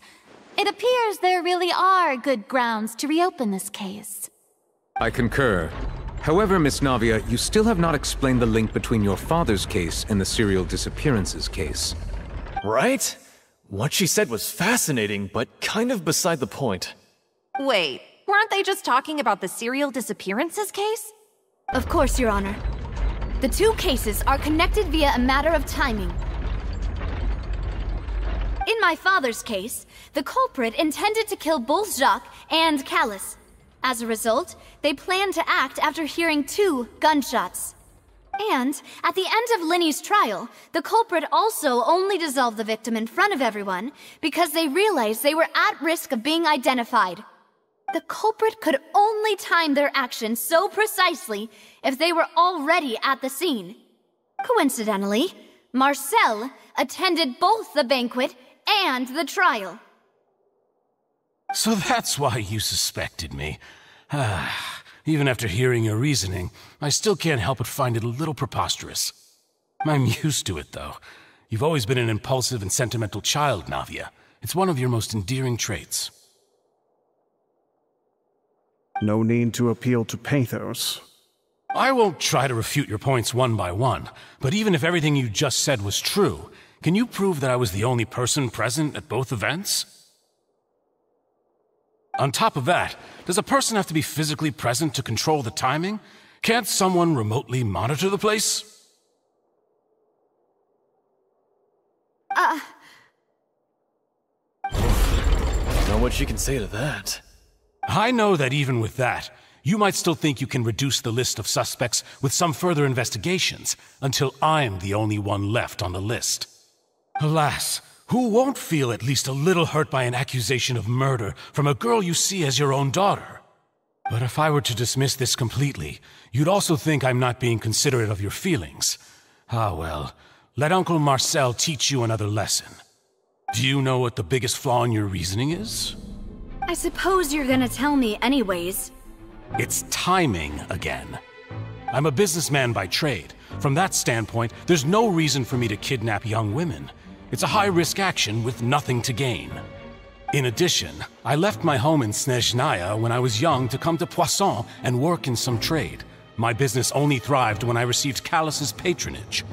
But the disappearances began before I ever stepped foot in Fontaine. I do apologize, demoiselle. This was my mistake. No, it's not your fault. I'm sure he had come prepared. Is there anything else you'd like to say? Would you like to check the date of my first business license against the first known case of the serial disappearances? You can also take a look at my border entry records, or ask my friends and family when I left Snezhnaya for the first time. Could those records and testimonies do something to appease the unspeakable anguish in your heart? Seems like she got the wrong guy. At this rate, Navia will be convicted for falsely accusing him. I think you've done a superb job of dissecting your father's feelings as he neared the end of his life. But aren't you going against all of his wishes and expectations right now? He wished for you to become more rational, collected, and conscientious, instead of dwelling only on your own feelings. Once you've learned to be more considerate of others' feelings, and to stop rushing headlong into things, you'd have met most of his expectations. This isn't just about me, and it never has been.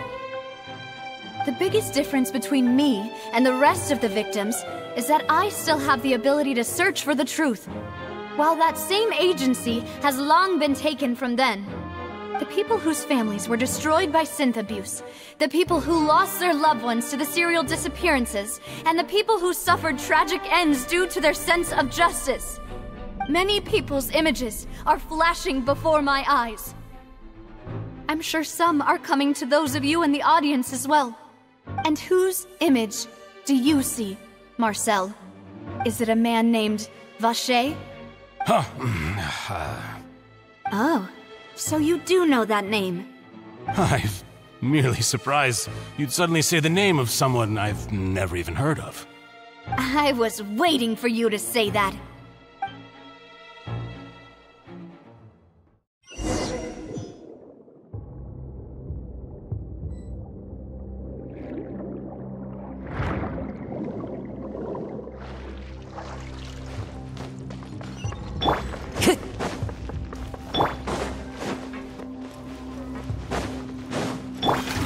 With nature. My apologies.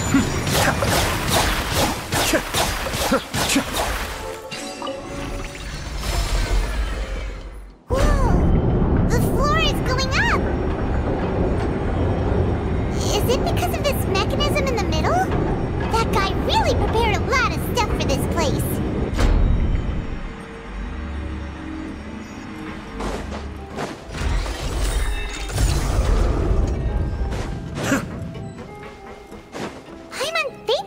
Go up, but Paimon doesn't see a way. Let's take a look around. Maybe we'll find a hidden mechanism that'll show us the way up.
The water level is rising!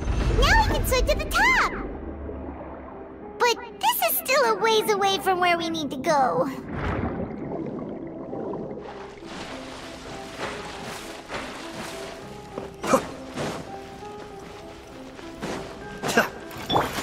Into the wind! Take flight!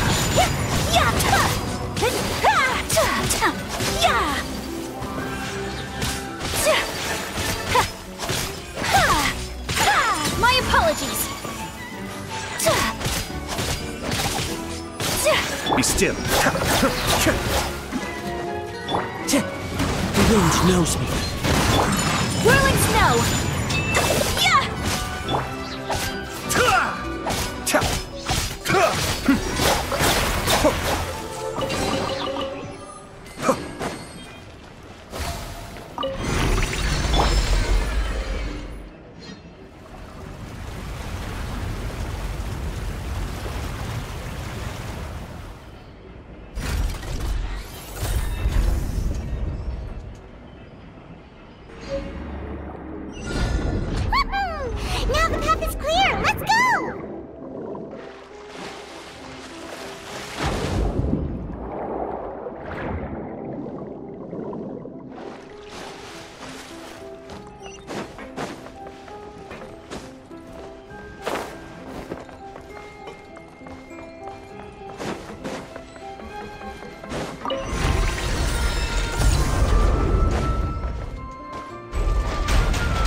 rises.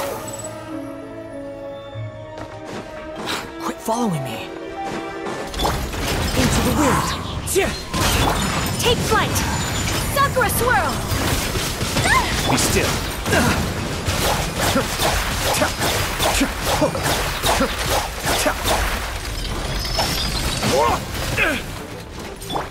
One with nature. Whirling snow! Cascade. Squall and fury.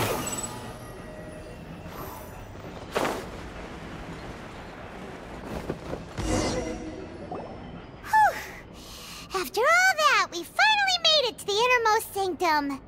Though, as expected, the mastermind isn't here. That's right. Then let's hurry up and find some evidence so we can get back to the Opera House and help Navia.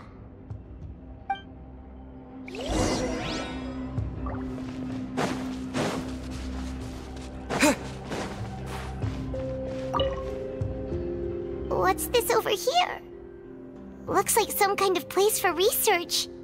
Experiment number 16 aims to verify Jacob Ingold's research conclusions on the primordial sea and use his theory as a foundation to achieve a breakthrough.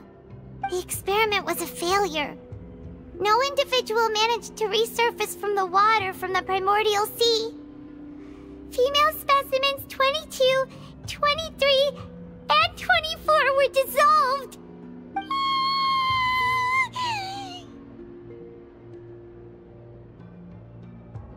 Sorry, Traveler. Paimon will try her best. It's just that Paimon's never read something so scary before. How can someone write something that terrible in such a matter-of-fact tone? You read the rest. Paimon's too scared to keep going. So that's why he did all of these experiments. Wait, did he really think he'd be able to find a way just by dissolving people over and over? That's just insane! Huh? Isn't that the name you heard by the fountain? Paimon thought he was an eyewitness in the serial disappearances case. You mean Vache is the one who did all of these... experiments? So that's it! Vache was no victim, but personally took his lover and... No, that's not it either! If that's the case, why would he want people to resurface from the water? In any case, Paimon will write it all down.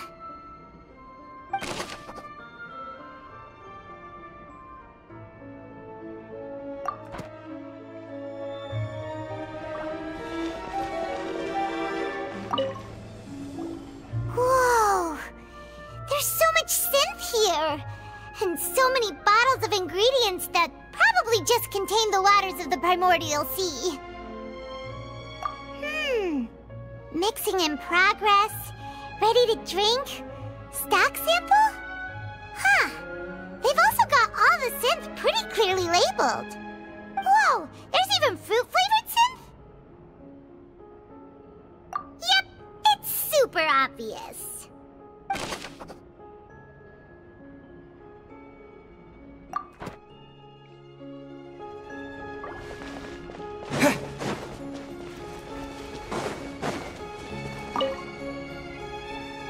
What's written here? Nothing escapes Detective Paimon's eyes. Callus. Navia's father. Oh, this seems to be an investigation report on him.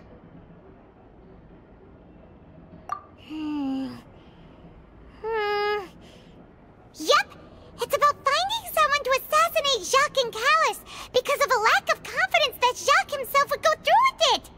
This should prove the existence of the third person, right? We still have not determined the exact content of the key information Callus has passed on to certain members of his organization. The old dog's a real menace to deal with. Even if he abides by the promise he's made to us, he will still have the upper hand. He can act whenever he wants to make our lives miserable. The only option left is to remove him from the picture entirely. I concur. Let's send someone to kill him. He won't declare war as long as we don't touch Navia.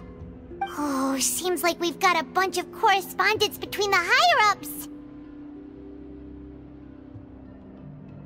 They're all just so evil.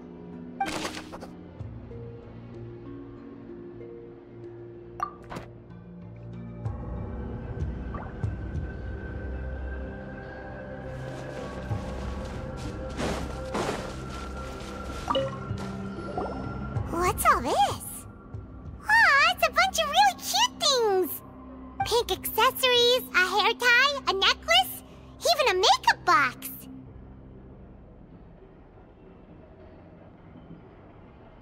Oh, Paimon sees it too, but why are all these cute things labeled with different girls' names?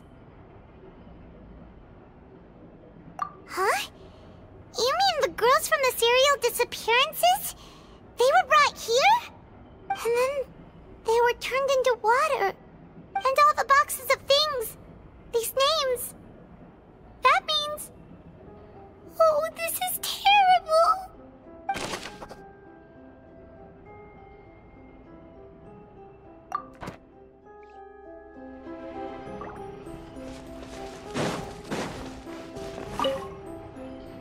Oh, look! There's an important-looking basin over here, and it's full of water! That means this is where they make all the synth! And that special water is the main ingredient! If you dilute it with normal water, you'll get synth, but the pure stuff can dissolve a human! Paimon will take notes on this incriminating evidence.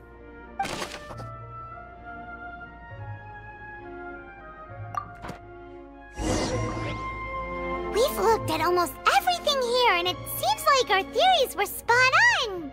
But... yeah, we haven't found anything that reveals his true identity. No wonder even Nervalette wasn't able to find anything. Whoever it is probably destroyed everything to do with that name a long time ago. That way, even if we bring all this back to the opera, we won't be able to identify the true culprit. Sure thing. Paimon won't admit defeat to this guy either.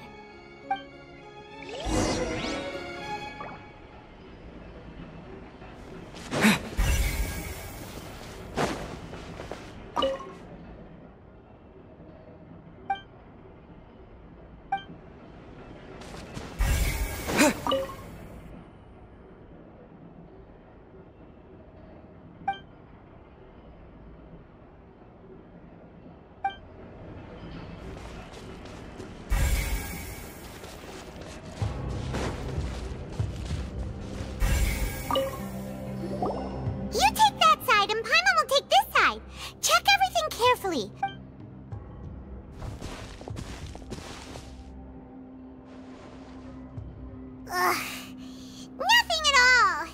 And Paimon can't even find snacks either! Whoa, really? Let Paimon see!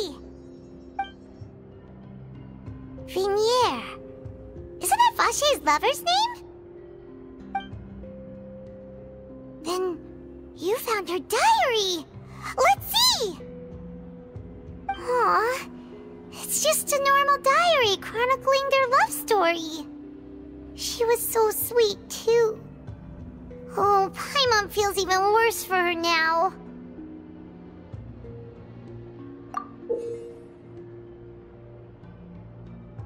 So many! A whole page's worth! But they're all crossed out. Was she unhappy with all of them? The final name she decided on was... Marcel. Wait, but Marcel's pretty old. Has this case been going on for so long that he's Vache and Vinier's grown son?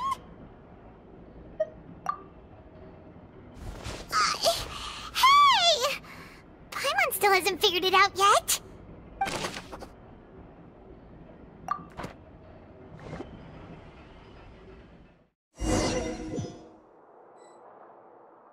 And whose image do you see, Marcel?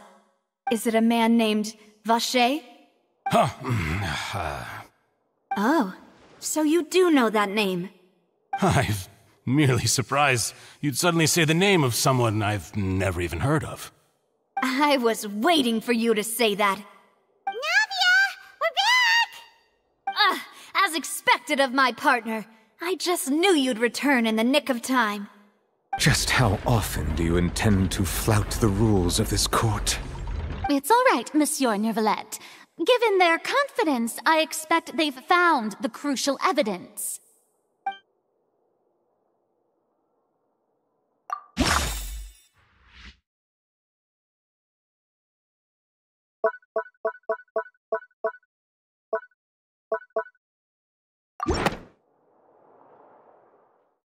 But the truth of it, Marcel, is that you've always been Vacher. Huh? We've investigated your lair and we already know everything! After your lover, Venier, was dissolved, you kept abducting young women to experiment on the hopes of bringing her back to you! You even created Marcel as a new identity and destroyed all records of your past as Vacher! So that's it. Even the villains in opera performances rarely go that far. And with that, Marcel's motive has now been established. This information regarding your past also dismantles your prior timing defense. Well, Marcel, do you know where you went wrong? You fixated your gaze on the lover that passed away, instead of paying attention to the living people around you. So, you never noticed how we changed, or how we grew as individuals. You also never understood Boss's real expectations for his daughter. Or our determination to see things through. Your determination. Mr. Marcel, please speak up now if you would like to defend yourself. Otherwise, the trial will move on to the next stage. Do you really think I wanted to do any of this? Pay attention to you? What for? Have you ever paid attention to me? Ever empathized with my pain? Ever known how it feels to watch the love of your life dissolve right in front of your eyes? No one helped me. No one even believed me. All those decades ago, even the officers from the Maison Gardiennage were laughing at me. They said there's no way a human being can turn into water. So I must have gone mad from grief. Vinier's death was brushed away by all of you as if it didn't matter at all. Well, now you know, don't you? Ha! Well, it's too late now. All those who were dissolved are gone forever. You only have yourselves to blame. You set up this ornate opera house in pursuit of your so-called justice. Your beloved drama, while turning a blind eye to the suffering of the people. Venier is dead. We promised each other that we would always be together. Wherever she goes, I will follow. But I'm not from this blasted place, so I can't be dissolved, no matter what I do. Hey, is that water from the primordial sea that he's drinking? I can't dissolve! Can't dissolve! Can't dissolve! Do you all see? I can't go! I can't follow! So if I can't go where she is, what choice do I have but to try to bring her back? I did all of that, and in the end, that accursed Callus still got the better of me. I spent my entire life living on pins and needles, only to get stabbed by his idiot daughter at the very end. The suspect is exhibiting signs of mental distress. Guards, please restrain him. Don't touch me! Don't anybody come near me! I still need to save Venier. A promise. We made a promise. Vignere! Vignere! Please, Vignere! Don't think badly of me. All I want to do is fulfill our promise. At this point, the verdict of this trial is clear. With Mr. Marcel's conviction, the charges against Mr. Tartaglia no longer have any basis. Fine by me. I was in a bad mood, but after a show like that, I'm actually feeling pretty good. Traveler, please submit all the evidence you have collected to the guards, so that I might review and summarize the truth behind the serial disappearances case. The man now known as Marcel was originally named Vacher and worked as an adventurer with his partner and lover Vignere. During an underwater expedition, Vignere accidentally came into contact with water from the primordial sea and was dissolved in front of Vacher as a result. Vacher learned of the primordial water's existence through the work of others and began to kidnap young women for research, with the goal of discovering a method to restore Vignere back to life. To cover his tracks, he invented the new alias of Marcel and began to operate a business in Poisson. During the course of his research, Vacher discovered that a diluted concoction of water from the primordial sea can induce feelings of euphoria, and began to manufacture and market synth. However, as he accumulated wealth to fund his continued research and expanded the scope, he came into conflict with Spina di Rosula. After exchanging blows with Spina di Rosula for many years, Vacher decided to assassinate their president Callus at a banquet. Although the assassination did not go as Vacher expected, he was able to turn Callus into the murder suspect by dissolving the assassin he sent to the scene. And just recently, Vacher attempted to frame Linny as the culprit of the serial disappearances case, using a similar method. However, his attempt to frame Linny failed, and the power of water from the primordial sea became public knowledge. This case also exposed enough of Vacher's machinations that he was eventually successfully charged in court. Thus concludes the enigmatic history of the serial disappearances case, with the truth revealed to all.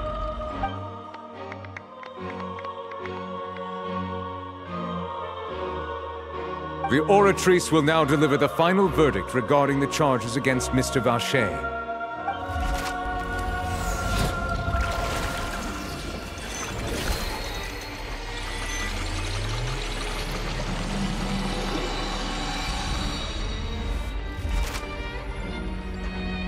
According to the judgment of the Oratrice Mécanique d'Analyse Cardinale, Mr. Vacher is guilty. Guards! Take Vacher away. Good. It's what he deserves. With that, the serial disappearances case is over now. We really just witnessed history. Who would have thought the true culprit would be such a polite and well-spoken guy? Yippee! We helped Navia bring the bad guy to justice! He's hurt so many innocent people and now he's finally getting what he deserves! Huh? Are you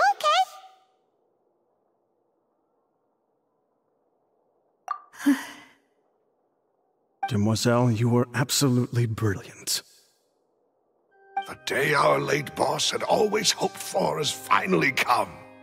You can rest easy now, knowing justice has been served. Yeah. It's finally over. It's all thanks to you guys. And my partner. See, Papa? Spina di Rosula's still doing well with me at the helm. Well now, hasn't this been a most delicious piece of drama? The villain has been caught, justice has been served, past wrongs have been righted, and it's a big ol' happy ending. Since it's been such a great show, I'll just let the false accusations against me slide. Either way, I've still got some business to attend to, so if you'll excuse me... Please wait just one moment, Mr. Tartaglia. What now? None of this has anything to do with me. According to court protocol, since this trial was initiated due to a charge against you, a verdict must also be made regarding the initial charge before the trial can conclude. Oh, come on. Is this really necessary? Haven't you already caught the real criminal? Isn't it time for side characters like me to exit stage left? Please respect the laws of Fontaine. This has always been the rule. All right, but this sure is a lot of hassle. All I need to do is stand over there, right?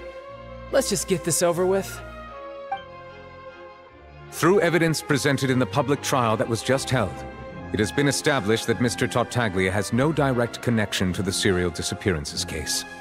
The guilty party has been identified, and thus it is logical to suppose Mr. Tartaglia is innocent of the charges. We now turn to the Oratrice Mécanique d'Analyse Cardinale to render the final verdict on the charges.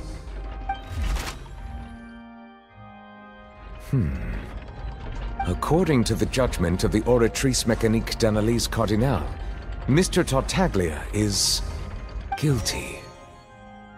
What? Hey! That's not funny! Didn't you just say I'm supposed to be innocent? What's with this verdict? Is your justice machine malfunctioning? Huh? This has never happened before. The Oratrice actually returned a different verdict from the Chief Justice. I mean, have you ever heard of an innocent Fatui Harbinger? Do you think the Oratrice might have just convicted him on general principle?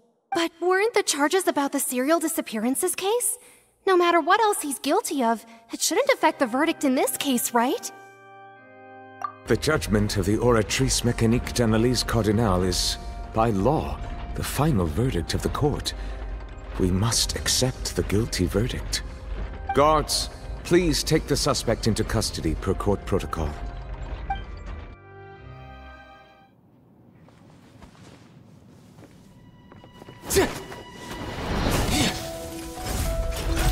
So this is how justice is done in Fontaine. What a joke. You've got your rules. Well, I've got mine too!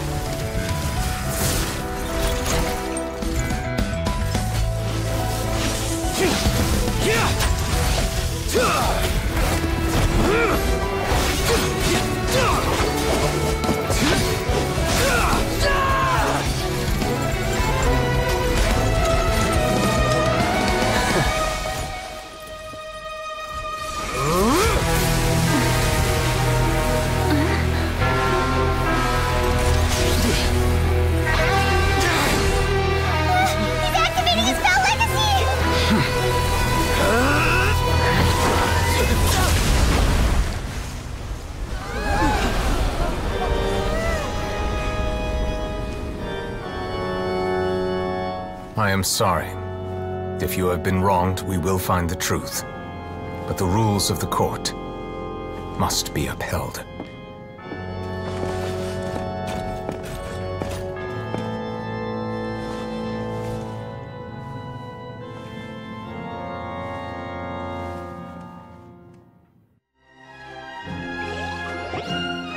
Hey, Monsieur Neuvillette, what's going on?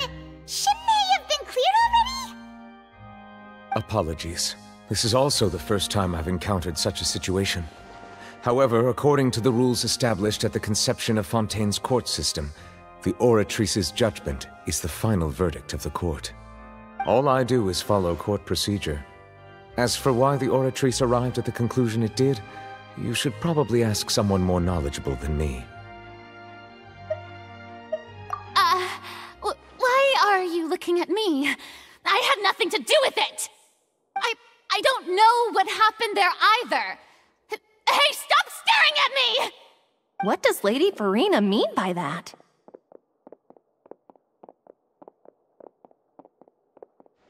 She says she has no idea either? But that's impossible. Didn't she create the Oratrice herself? Yeah, so are the verdicts reliable or not? Can results like this really be called justice?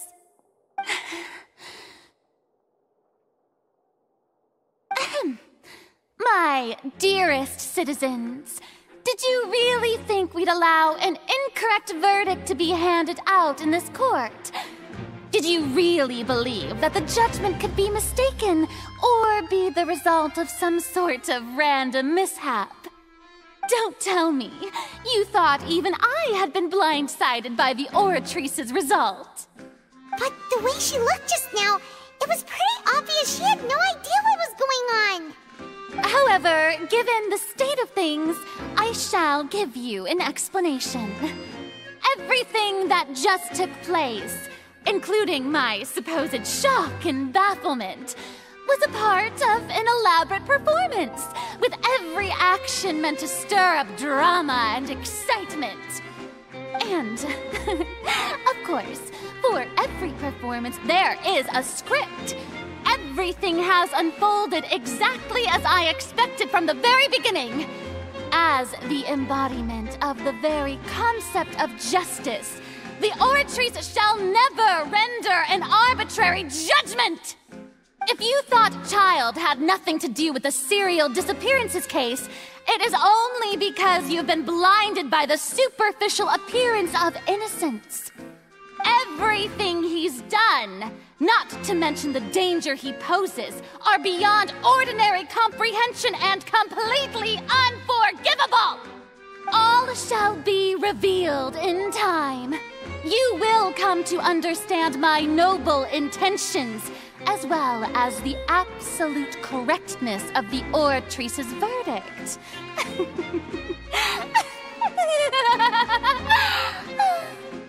Now, having said that, although I hate to leave things hanging in suspense, it is now time for this performance to end.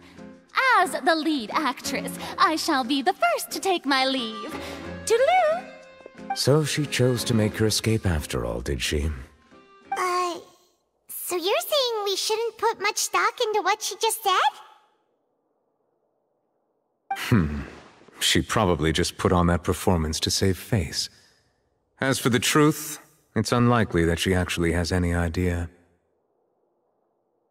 However, please be assured that I will continue to investigate this case in a personal capacity.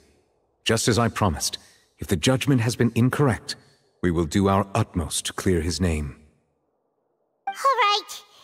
Even though we feel pretty badly for him, we'll take your word for it for now. After all, he's done plenty of bad stuff, so he should have known he'd go to prison someday, right?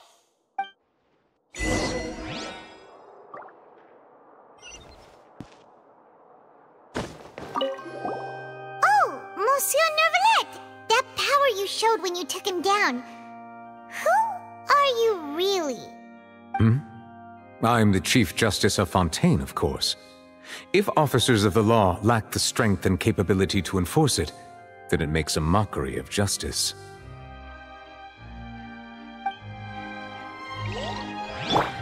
The wind rises. Surge forth.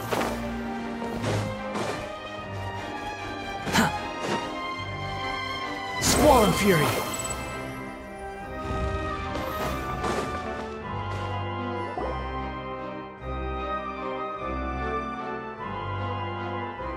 Hey, what are you doing? Quick, stop him! Traveler! Hey! Traveler! Marcel! What are you doing over here? Stop resisting arrest! Cease, or we'll add another charge to the list! No, wait! I just want to ask the Traveler something. I'm not looking to run away. Please, just let me ask this one small thing. Go on. Thank you. I was being led away when I finally realized something. Where did you first hear the name Vacher? I erased all records of that name. So, unless... Are you still trying to prove your innocence? Give it up. You've already been convicted. Really? You did? You're sure? You met her? But how could that be? How did you manage to do it? The Fountain of Lucine? Then she's been so close to me all along. And I just never... Please give me a chance to talk to her again. Just let the Traveler take me to the fountain to see her one last time. This is the last request I'll ever make in my life. You can do whatever you want to me afterwards. I don't care. What? Give an inch and you want to take a mile? Do you think serial killers get to make requests like that? Paimon agrees. Why should we give him what he wants when he's only done a ton of super terrible things? This request, is it worth as much to you as your life? Of course! Wait, no. It's worth even more than my life. Humans. Will they betray the instinct to live just to satisfy spiritual needs? Very well. I will grant your request. Your Honor, I fear that... I will go with him. You do not need to worry about any escape. In that case, I shall leave him in your most capable hands, Chief Justice. Thank you, Your Honor.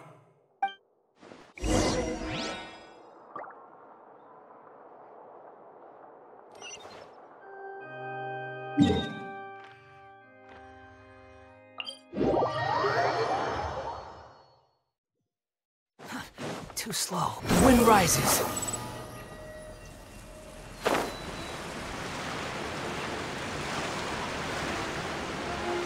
Squall and Fury.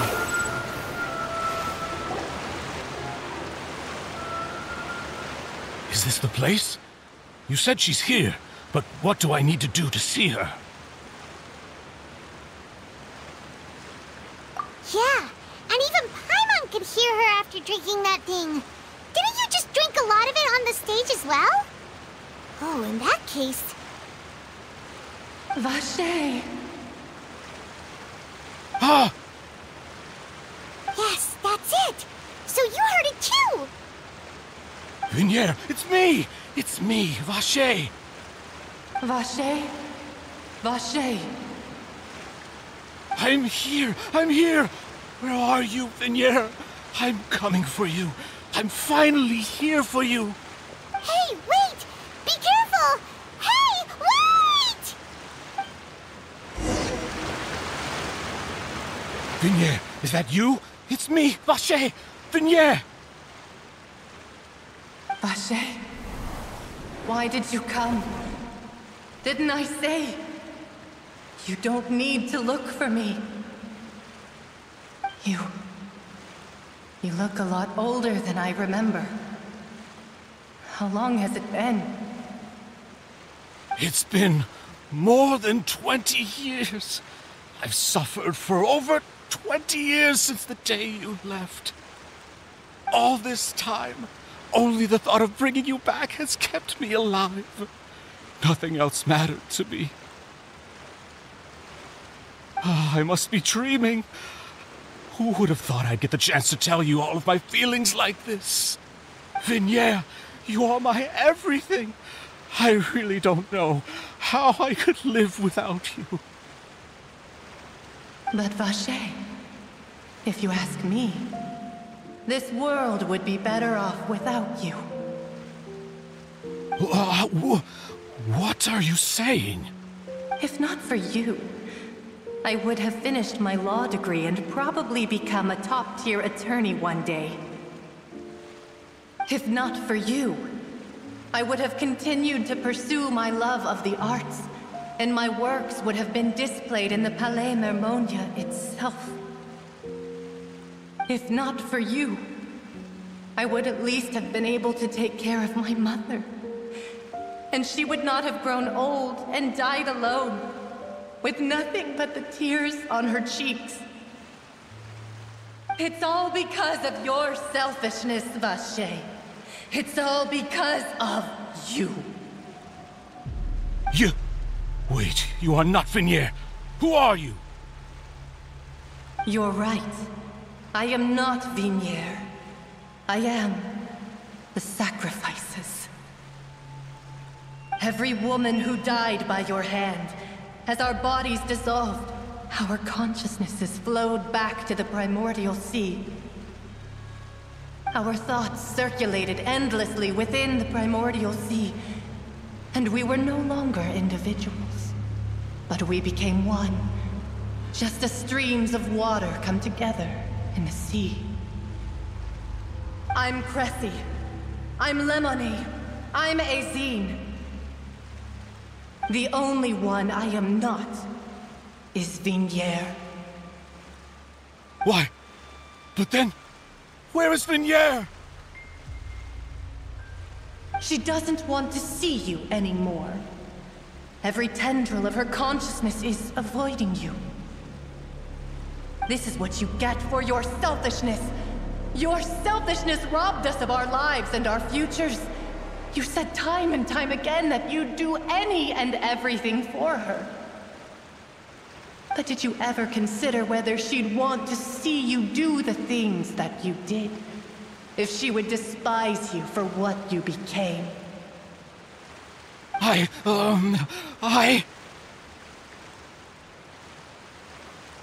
You are a liar, a heartless murderer, and a cowardly narcissist. The only thing you are not is Vignier's beloved. From the moment your first victim died and her consciousness merged with Vignier's, she has had nothing but pure hatred for you.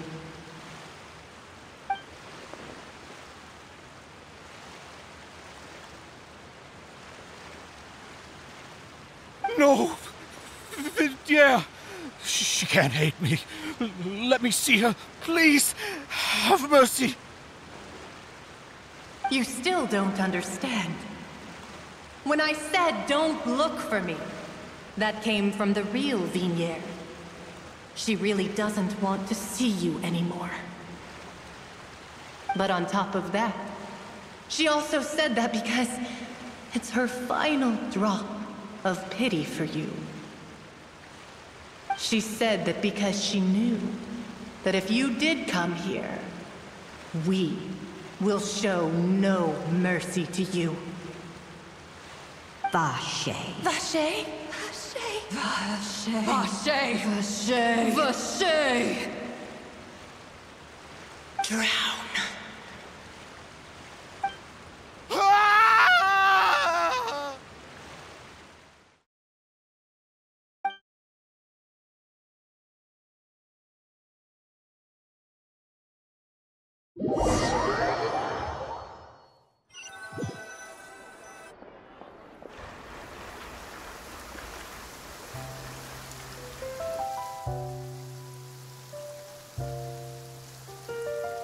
Finally, we have some time to do shopping.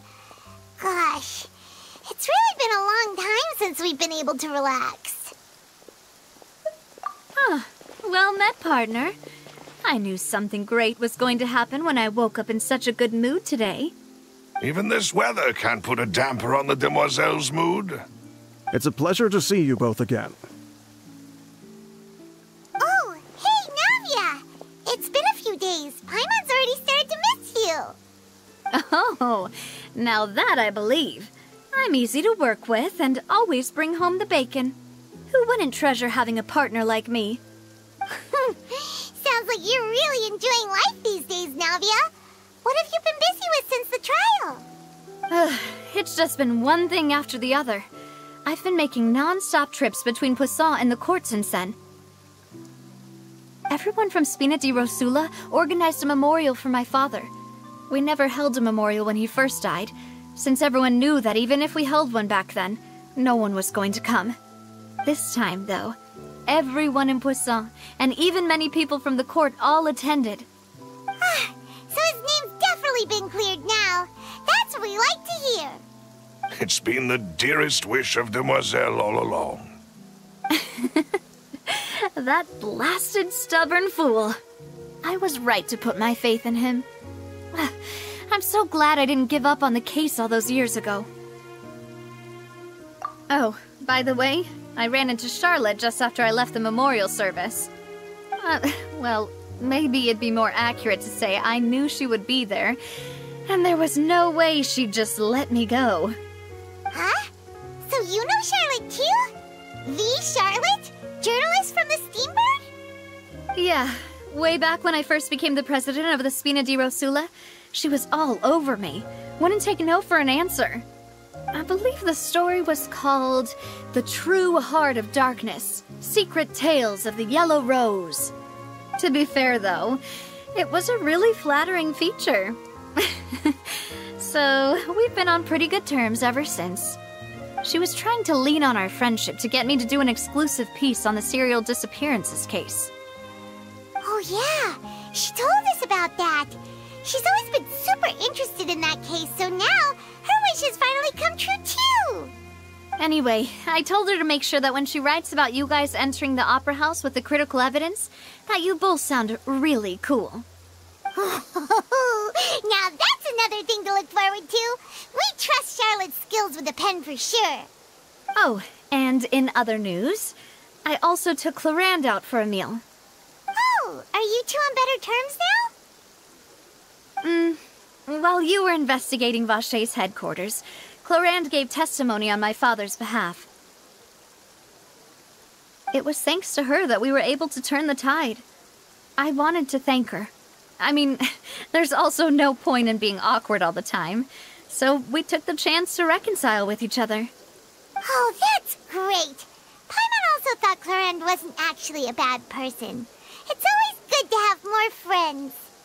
Anyway, now that the case has finally been solved, perhaps it will slowly begin to fade from the public consciousness. Oh, actually, there's still one last thing I need to do. What is it? I should pay a visit to my father's grave, and tell him the truth of what happened, as well as how it all ended. And on top of that, just how much people still look up to him, to this day. That includes me, too. Miss Navia. Indeed. We want to go too! We also think Callus is a really admirable person. Sure thing. I'd like you two to share the moment with me. After all, without you, there might not have been such a positive ending. And in that case, everyone, let's be off. Considering the recent weather, we'll be lucky if we can reach Poisson before dark. Yeah, you're right. It's been raining non-stop for a few days now.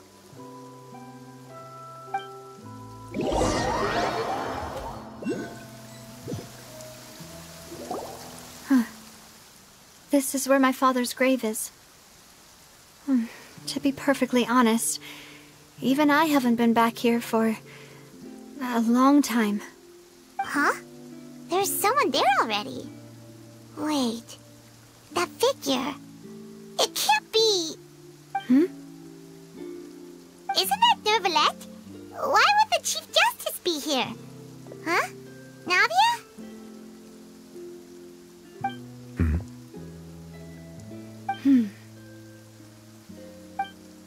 My apologies. I should have asked before coming to pay my respects. Don't say that. Sorry about that. Oh, I was trying to say there's no need for you to apologize.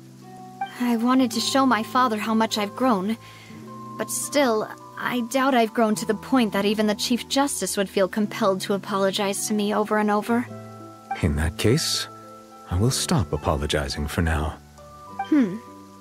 You really could use some pointers on understanding human emotions, Monsieur Nervalette.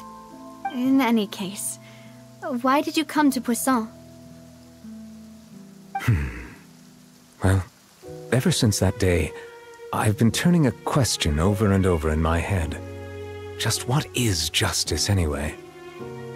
There was once a time when I didn't want to believe that there could be anything more important to humans than life itself. Oh, rather than that, it's probably more truthful to say I didn't believe humans were capable of resisting the most basic instinct of living things. That they could rebel against their own nature, or consider certain things to be more important than their own lives. Which is also why I didn't stop your father from beginning that fateful duel. I believed that a truly innocent man would never throw away his life like that. That there was nothing, should have been nothing more important than one's own continued survival. But Mr. Callus proved me utterly and decisively wrong. If not for his sacrifice, the serial disappearances case would have remained unsolved to this day. Mr. Callus made the choice he did for his daughter, for his associates, and for many people completely unrelated to him. And in the end, from a certain perspective, One could say that he did it all for the sake of justice. A justice that's higher than life itself. So, you asked me why I came here. I just wanted to say my apologies to Mr. Callis in person. I should have noticed all of this much sooner. This regret has filled me with a sadness that has haunted me for days. That high and mighty chair in the Opera Epiclese indeed insulates one from many important things. Spina di Rosula, thank you so much for your hard work and perseverance. I'm sorry for being mad at you before. So, you're actually one of those types that's cold on the outside, but pretty thoughtful on the inside, huh? That reminds me of Silver, one of my guys. Sorry about that. Self-expression is not one of my strong suits.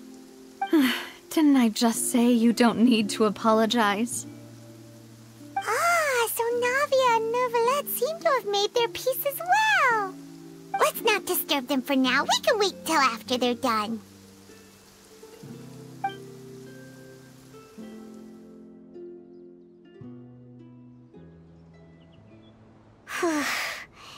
Paimon's never paid respects at someone's grave before. Did Paimon do anything rude there? Huh? Oh, Paimon didn't know that was a thing. But Paimon doesn't know what she would do if she can't fly. Oh no. Paimon hopes Miss Navia won't be too mad. Anyway, Neuvillette is still standing around there. It's not often that we can catch him alone like this, so why don't we go talk to him for a bit? If we can't talk to Lady Farina, we can at least talk to him, right?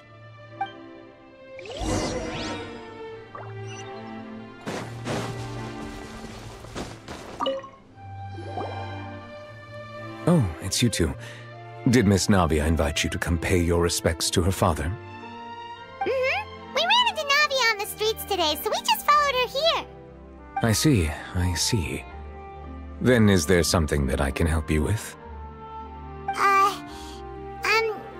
Well, it's pretty hard to run into you like this, since you're usually super busy. So we figured we could try to ask you a few questions, if that's okay. Please feel free. Though outsiders, you helped us solve one of the greatest mysteries in Fontaine, and it would be my pleasure to return the favor.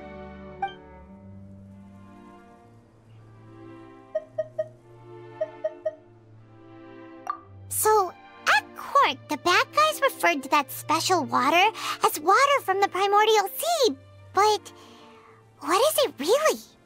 Truthfully, that name is already quite accurate. I can only surmise that Vacher and his ilk only learned of its nature and existence after extensive research. There used to be a special sea on the surface of this planet. The nature of its seawater was rather different from that of the sea we know today. Most of Tevat's life forms were first born in that special sea. You could say it nurtured much of the life on this planet. Huh. So it really was where everything began. It makes sense to call it primordial then. But today, the primordial sea no longer exists on the planet's surface. What Vacher discovered must have been some kind of special case, or a remnant from a truly ancient age. Huh. So that's how it is. Oh, you really know everything, Monsieur Neuvillette. But if that's the case, then why would people, at least people from Fontaine, dissolve in that kind of water? Indeed. Why would the primordial sea, which was known to engender and nurture life, suddenly reverse itself and devour life instead? To be frank, that also doesn't match my understanding of this world and its laws. There must still be some unknown secrets around the people of this land. Is there anything else you'd like to ask me about?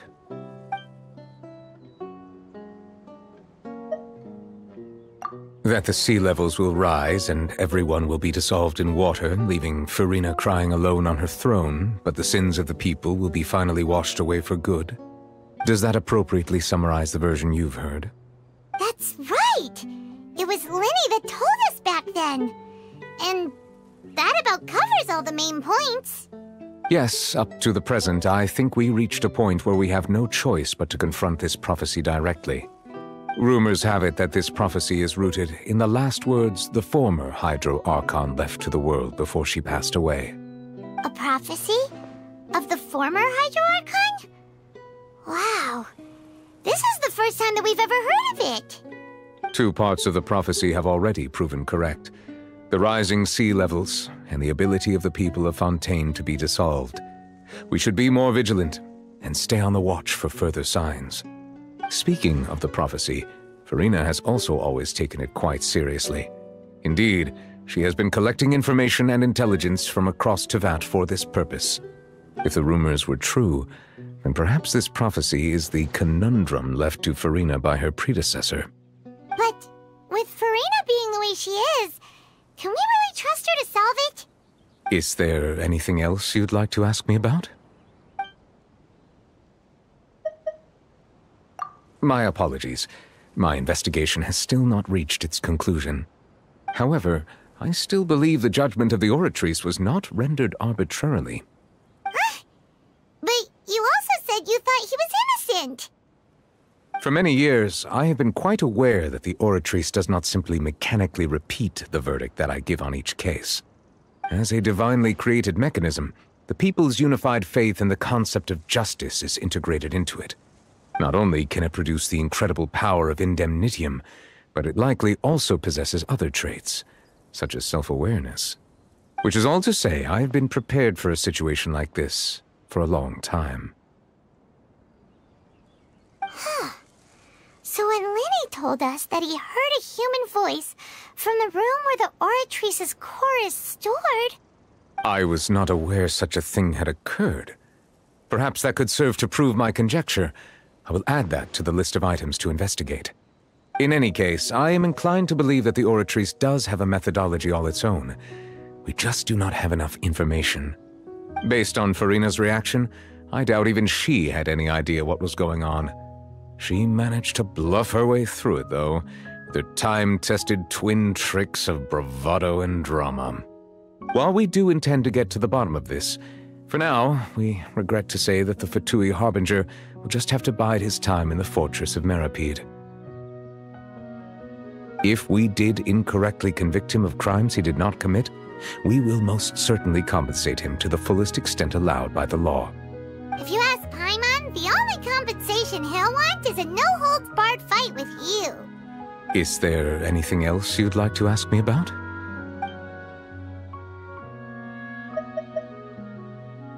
Your sibling, another blonde-haired traveler. I'm sorry, but I've never seen anyone who matches that description. If she ever stepped foot in Fontaine, I'm sure she followed our laws to the letter, and had no reason to appear on the stage of the opera Epiclese. Is there anything else you'd like to ask me about? Very well. It was my honor to provide you with what answers I could. I very much enjoyed conversing with you. It will soon be time for me to leave this blissful tranquility behind and return to Palais Memoria. You really are super busy, Monsieur Neuvillette. Paimon thought you only came here to pay your respects today because you had the day off. Crime and villainy do not have the day off, and so justice must work around the clock as well. This is merely the nature of a justice's work. All right. You've got a point. Huh? Paimon just noticed that the rain has stopped.